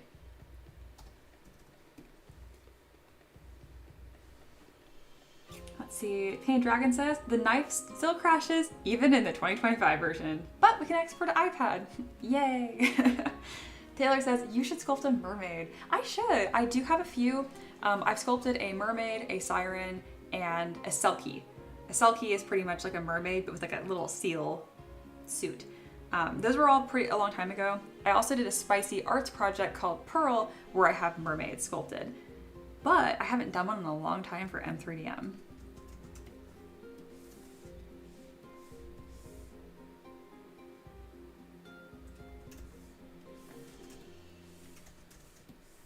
whenever people are excited for things for me to sculpt, it just feels like a very, very natural plug for me to mention. The reason why I'm sculpting this model at all is because it's a Patreon request. So if you're interested in choosing what I sculpt next, you can absolutely do that. Join my Patreon, put in a request, and it goes into the queue. As of now, I'm booked out till January, but I have priority tickets. It's an extra like 20 bucks. And if you pay for that little extra 20 bucks, I do it tomorrow. So yeah.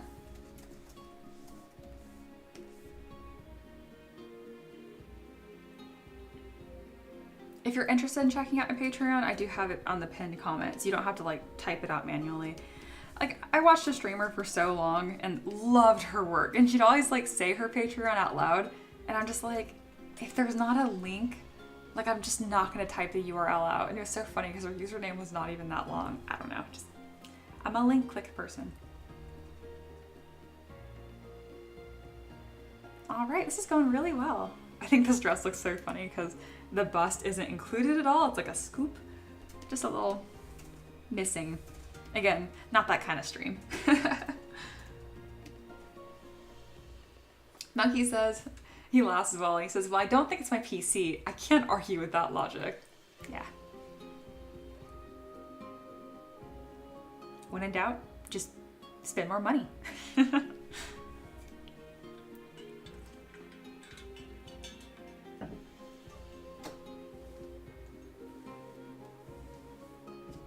Sometimes being in a creative field can feel like that, especially Ricky and I getting more into we're getting back to making YouTube videos and live streaming.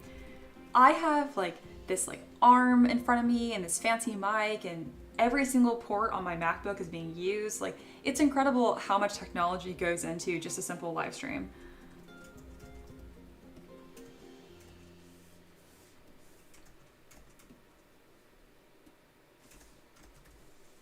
I will say it's been super worth it. I think the stream looks really nice. I bought one of those like pre-made like streamer packs. That's why I have a little frame around me, and that's why I have like fun transitions. Super worth it. And that wasn't that much. I think this entire pack that I bought for like 20 bucks from Nerd or Die. I like that creator a lot because he has very easy to follow tutorials on YouTube, which is nice. Using OBS isn't difficult, but if you don't know how to use it, you don't know how to use it, and I didn't. So it was very, very nice to have someone kind of take all that confusion out of it.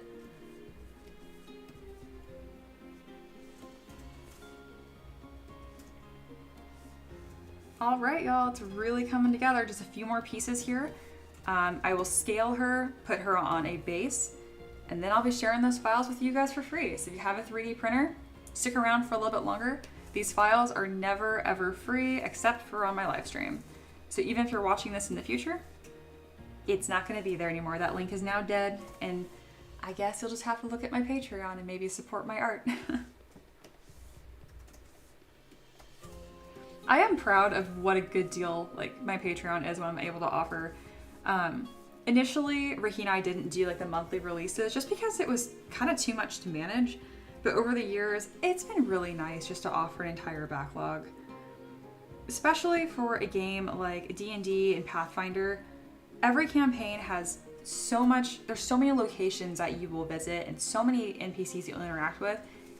It's honestly kind of necessary to have the vault. So I have almost 900 models sculpted, and I know even like the average campaign, they're not going to use all 900, but I mean, they'll easily use up to 50, 70 pieces between scattered terrain, big bad evil guys, just lots of mobs, that kind of stuff. I'm pretty good at accidentally killing my characters in D&D, so I go through my fair share of just re-rolling new character sheets and therefore needing a new character. I really need to find a group that I can play with in person. Because it's so funny that this is what I do for a living, and like I don't play with my own minis. I have them printed on my desk, and some of them are painted. But all the games I've really been a part of have been online. There's actually a brewery that's down the street from me that does D&D every Thursday, and they play like live. And I wanted to go, and I have gone, but I didn't talk to any of them. I just sat in the stands shy. Again, I might come across really extroverted on stream, and I mean, I somewhat am. Like, I can talk, I'm bubbly in person, and I'd like to think I'm well-spoken, but approaching people myself in like a real, so like public setting, ooh, not my strong suit. Not my strong suit at all. Luckily, that's where my husband comes in. He could make friends with anyone. All right, so now I'm decimating. I'm currently at 400,000 points. And, ooh, I didn't check her banks. Oh no. I'll probably bring it down to half that. I said oh no because I don't want these bangs to be sticking too far off her face to where they don't print. That lays on top of the nose, the bridge of her nose very well, but all these little strands right here, I don't want them to require support. So I'm going to use my move back face mask trick and just really carefully, I'm actually going to mask her face because I don't want to deform that. I should have done this earlier. Not a big deal though. Bam. See how like that before and after? It's a really small difference, but now it's all connected to her forehead on the back. It doesn't actually change the physical appearance of the model, but now this will print without any issues. It still would print. It would just round off, and that's not the silhouette that I want, that I designed for.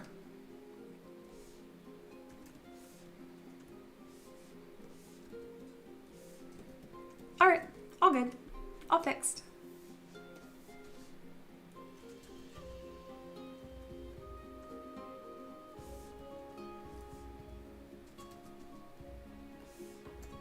There we go. Again, looks the same, but it's just little things for 3D printing. All right.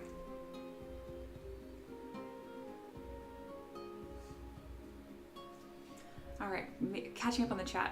Missed it. Oh, the Pain Dragon said, I just realized you don't wear a glove. How can you even art if you don't wear the sacred glove? He's talking about that glove. It's like an artist glove where it has a hole right here and it covers all of these fingers. And then that way when you're on your tablet, it kind of slides nicer. I don't know, it makes my hands sweaty, so I just don't use it. Let's see, Monkey says, dude, I do the same thing with mine. Well, I have like the lower tier that gets monthly stuff for cheap, and then higher tier that gets a whole backlog. And that's talking about Patreon rewards distribution. Ella's talking about character sheets are really fun to fill out. And then Monkey mentions more on his Patreon as well. That's like 10 years of content. Big brain move, sub for 1 month, then go to monthly. I get you.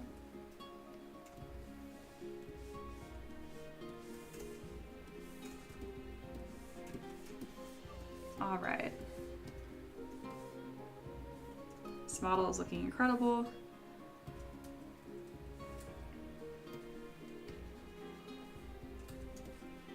I do have a little funny artifact right here. It's really small. There we go.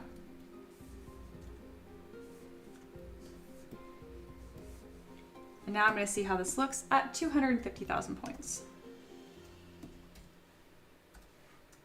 Occasionally my models do have to be around 500,000 points, and that's usually if they have these big elaborate wings, but for the most part, this works.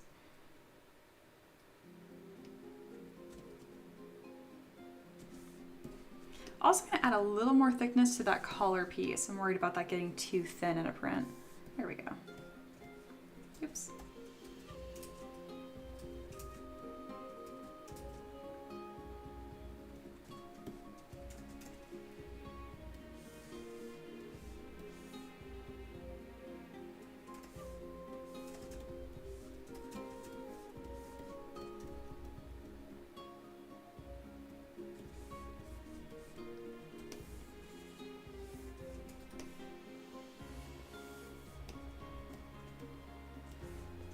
I'm curious if I want to like nudge her elbow out to the side a little bit. It's so tucked to her waist, I think it looks a little weird. So that's the before, it's the after. It's a really small difference, but I do like that better. It's a more clear silhouette.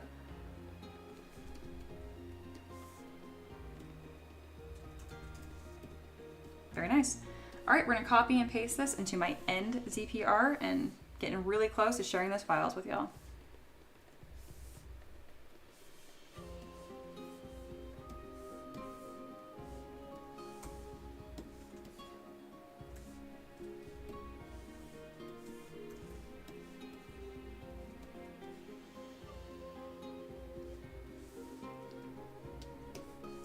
She's a little on the tall side here, but she does have some decently sized heels, so I don't mind if she's a little bit bigger than the other character there.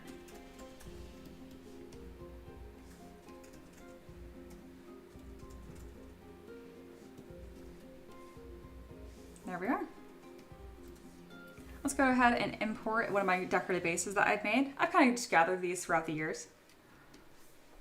Painted Dragon asks, have you fallen prey to the, I will not mention names, download and sharing apps where people are sharing 3D artist STLs?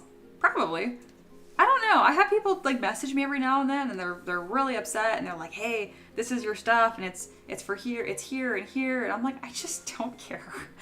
And I know it's like, how could you not care? This is like your livelihood. This is your business. And I'm like, I just, pardon my language, I just do not have enough fucks to give, guys. I just don't. I'm just happy to make my art. I'm already making a living. For the last several years, I have made close to 6 figures. That's crazy. I mean, it's between Ricky and I, so that it's 2 people. So I guess it puts us more, each of us making like 40,000 a year. But still, that's so much money. I can't imagine being unhappy with that and looking at people taking my stuff and being so angry that like I should be making more. Look, people that are going to these sites and stealing people's work and people that are enjoying the free files, they weren't going to pay for my stuff anyway. So I just don't care. Good question. I'm not upset with you or anything, but very good question. It's amazing. I have some friends that get so upset about it and I'm like, you just gotta not worry about it. It's out of your control, you know? I had someone on Etsy that was selling a bunch of 3D prints and I will pursue those occasionally because I do have merchants that sell 3D prints of my stuff. And so I want to protect them, make it fair to them, and not have people flooding the market. I've only messaged 2 people. One of them was like, honestly, 3D printing sucks. I'm just closing my shop anyway. And the other one was like, oh, I'm so sorry. I didn't know I was breaking any rules. And they joined my Patreon and they have been a member ever since. They've been fantastic. So that's the only time I might reach out. Otherwise, bah. Do not care. All right, I think I love this like really ornate vase I have, this emblem. I think it's like, I imagine it's like her like ballroom floor would look like this. I can't remember who made the ballroom comment. I think it might be Painted Dragon, but that's what I'm thinking of. And then yeah, Ella said, you'll drive yourself crazy trying to take down all those sites. You don't really have any power. There's no point. Yep. I remember you had some trouble with that and you were super upset at first. I was super upset the first time it happened to me too. And then very quickly you were like, meh. Same thing. Painted Dragon says, good answer. I appreciate it. And then they continue, I think, as I mentioned earlier, I think the key is building a community that supports you. Absolutely. I mean, you guys make my dreams come true, literally. I recognize some usernames in here. I know you guys are Patreon supporters, and even the people watching that don't directly give me money, you guys hanging out in the stream, leaving comments, you're helping me create better models, you're increasing my view count, all that kind of crap. It does help. Obviously, money is a direct help as well. I'm not saying that I do not want you guys on my Patreon community, but it all matters and it all seriously helps. Taylor says, I agree with M3DM. I've never cared my products have been stolen and resold online. It's never really affected me much either. I completely agree. Also a twist on this, my stuff used to be completely free. When I was making models when I was in college and sharing them, I didn't sell anything. So I had a couple hundred models out there for free anyway. I've changed that just because it just didn't feel right. And I think it's fine to ask for $7 a month to have access to almost 900 of my models. I think that's a pretty good deal. I do have individual files I made factory for $3 a piece. And it's funny because I'll have people that buy like $50 worth of models in a day. And to me, I totally understand that. Like, some people hate subscriptions. And if you do, I totally get that, you know? Buying the models you want works out just fine too. Monkey continues, says, pirates are like whack-a-mole. As soon as one site goes down, another comes up. Yep. It's better to focus on the people that love and support you. 100%. Ella continued, also big mood on, quote, if they're stealing, they were never going to buy from me anyway. Yep. I absolutely agree. Oh, a lot of like-minded people here. I like it. God, she is a badass. Goodness, I aspire to exude this much cool one day. My goodness.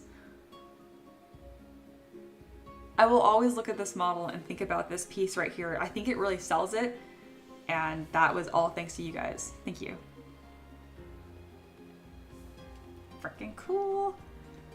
All right, so I'm gonna do my little like splash page here, and the way I do this is I just zoom in to what I think looks nicest, and then I hit Shift and S, and it does a little stamp on my screen. A little tip for my content creators, I really find that when you're sharing your content online, having it as under processed with as few filters as possible is key.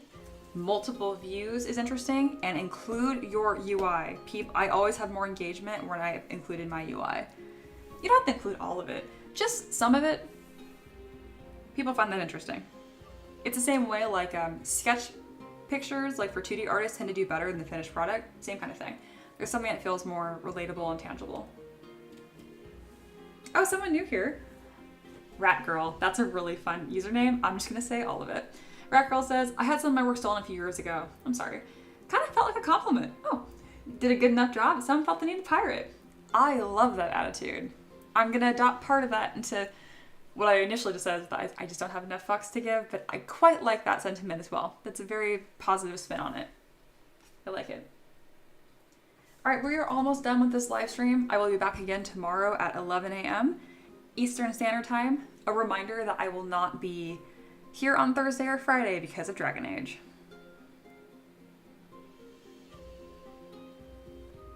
Another warm welcome to you, Rat Girl. I don't know if you've been just hanging out, lurking, or if you just joined, but either way, I appreciate having you here. Right now, I'm merging these files together in Mesh Mixer. I'm not showing that because it's really not interesting at all. I'd rather have the splash page up. And this is only going to take like 30 seconds. Oh, I have to give her a name. In the request, she's technically labeled a paladin. She doesn't look like a paladin at all, so I'm not going to call her that. It's going to be a female elf steampunk noble. Yep. It's a little bit of a mouthful. We're going to remove the word steampunk. Doesn't need to be there. Just elf steampunk noble.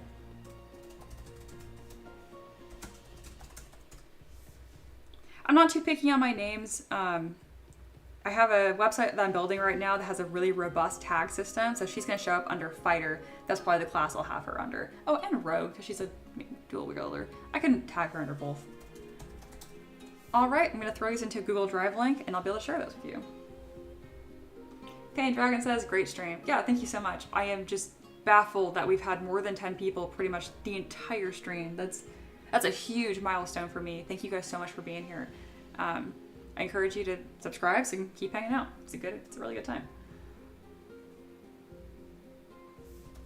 Oh, hey, Fan Dragon. I saw you send me a friend request on Discord.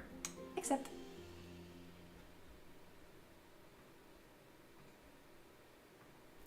Alrighty, let me get this folder loaded up and then I'll post that in the stream.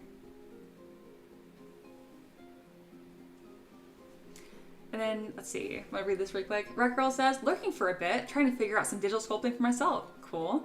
I've been working in bronze sculpture casting, but the job is very stuffy and miniatures are more exciting. Yeah, but bronze sculpture casting, ooh, that is cool. That is very cool. But yeah, miniatures are the best. Ella says, maybe artificer too because of the guns. Yeah, I could see that. Rackarella says, thank you for the process sharing stream. It's very useful. I'm so glad. And again, I'm done with this stream, but my next streams in the future, ask questions anytime. I'm an open book. Monkey says, generic naming, better searching, and discoverability. Oh yeah, that's a really good point. Business. I didn't even think of that. Duh. And you want it to be as searchable as possible. All right, elf, steampunk, noble.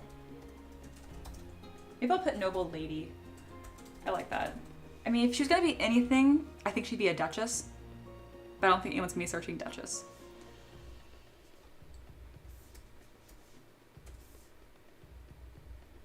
I recommend these files to be printed on a resin printer, but if you scale them up, you absolutely can do FDM, especially if you have a Bamboo Labs printer. Those things, I swear, can print anything. These models can be scaled up however you want. You drop in your 3D printing slicer, you can scale them up. This can be a statue as big as your 3D printer can go. I don't share the pre-supported files on stream because I haven't printed it yet. If you do want my pre-supported for resin, I test and verify them myself. Again, that's on Patreon.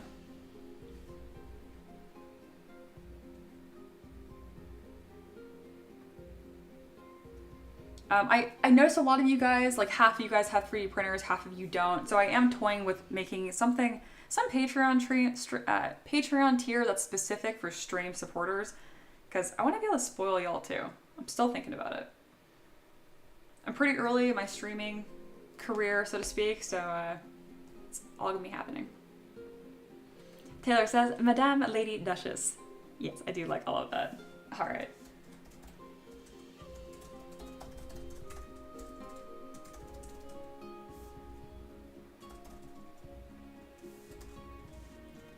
All right, I just shared that link. That should work. I'm gonna double check that that's the actual right link. Yes, it is. It has 2 files in there, one without the base and then one that has a decorative base attached. They're separate shells, so you could even separate the decorative base, one that's merged, but that's just for convenience. Alrighty. Well, this was a hoot. This is a good time, guys. We're only at 3.5 hours. Jeez, this was a quick one. Again, when I stream, it takes me a little bit longer. Normally I can finish a model start to finish in about 2.5 hours. So streaming makes me about 30% slower, but I think it's absolutely worth it. And I find myself putting a little more care and attention in some of the details. So yeah. Monkey says, oh hey, if you ever do the physical thing, remember you make awesome dice boxes. Oh my goodness, that's right. We are starting to get back into that. So my husband makes these beautiful wood dice boxes out of cherry and resin. They're just stunning. I've only sold a few of them through Kickstarters. They've only been available a couple times. Kickstarters are limited time events, so I've never had them just publicly available. I will have that soon on my website. And yeah, they're beautiful. So yeah, I'll be sharing those soon too. Phil says, have a good one. Great figure. Thank you, Phil. I appreciate you guys hanging out. I'm gonna stick around for like 30 more seconds in case y'all have questions or anything like that. For the most part, you guys have been pretty good about asking them as I do whatever you have questions about. If not, I'll be back tomorrow anyway.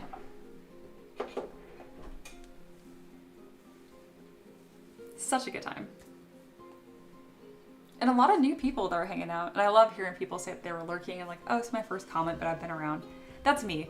In other streams, I absolutely never comment. I'm 100% a lurker.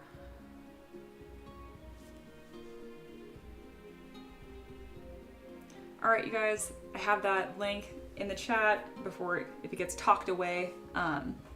If you want this for free, now is the time, because that link will be gone in like 5 minutes. Yeah, thank you guys. I look forward to seeing you guys tomorrow. Man, this has just been so cool. This has so exceeded my expectations completely. Again, I've streamed before a couple years ago, and I have like, you know, about the same amount of views-ish. But never the amount of engagement, and man, the conversation has just rocked. You guys are the best. Okay, enough feel good. I am going to make some lunch. I have this really, really good chicken Alfredo recipe I like to make. So I'm gonna go do that. You guys have a fantastic day, and I'll see you guys tomorrow, 11 a.m. Eastern Standard Time. Bye.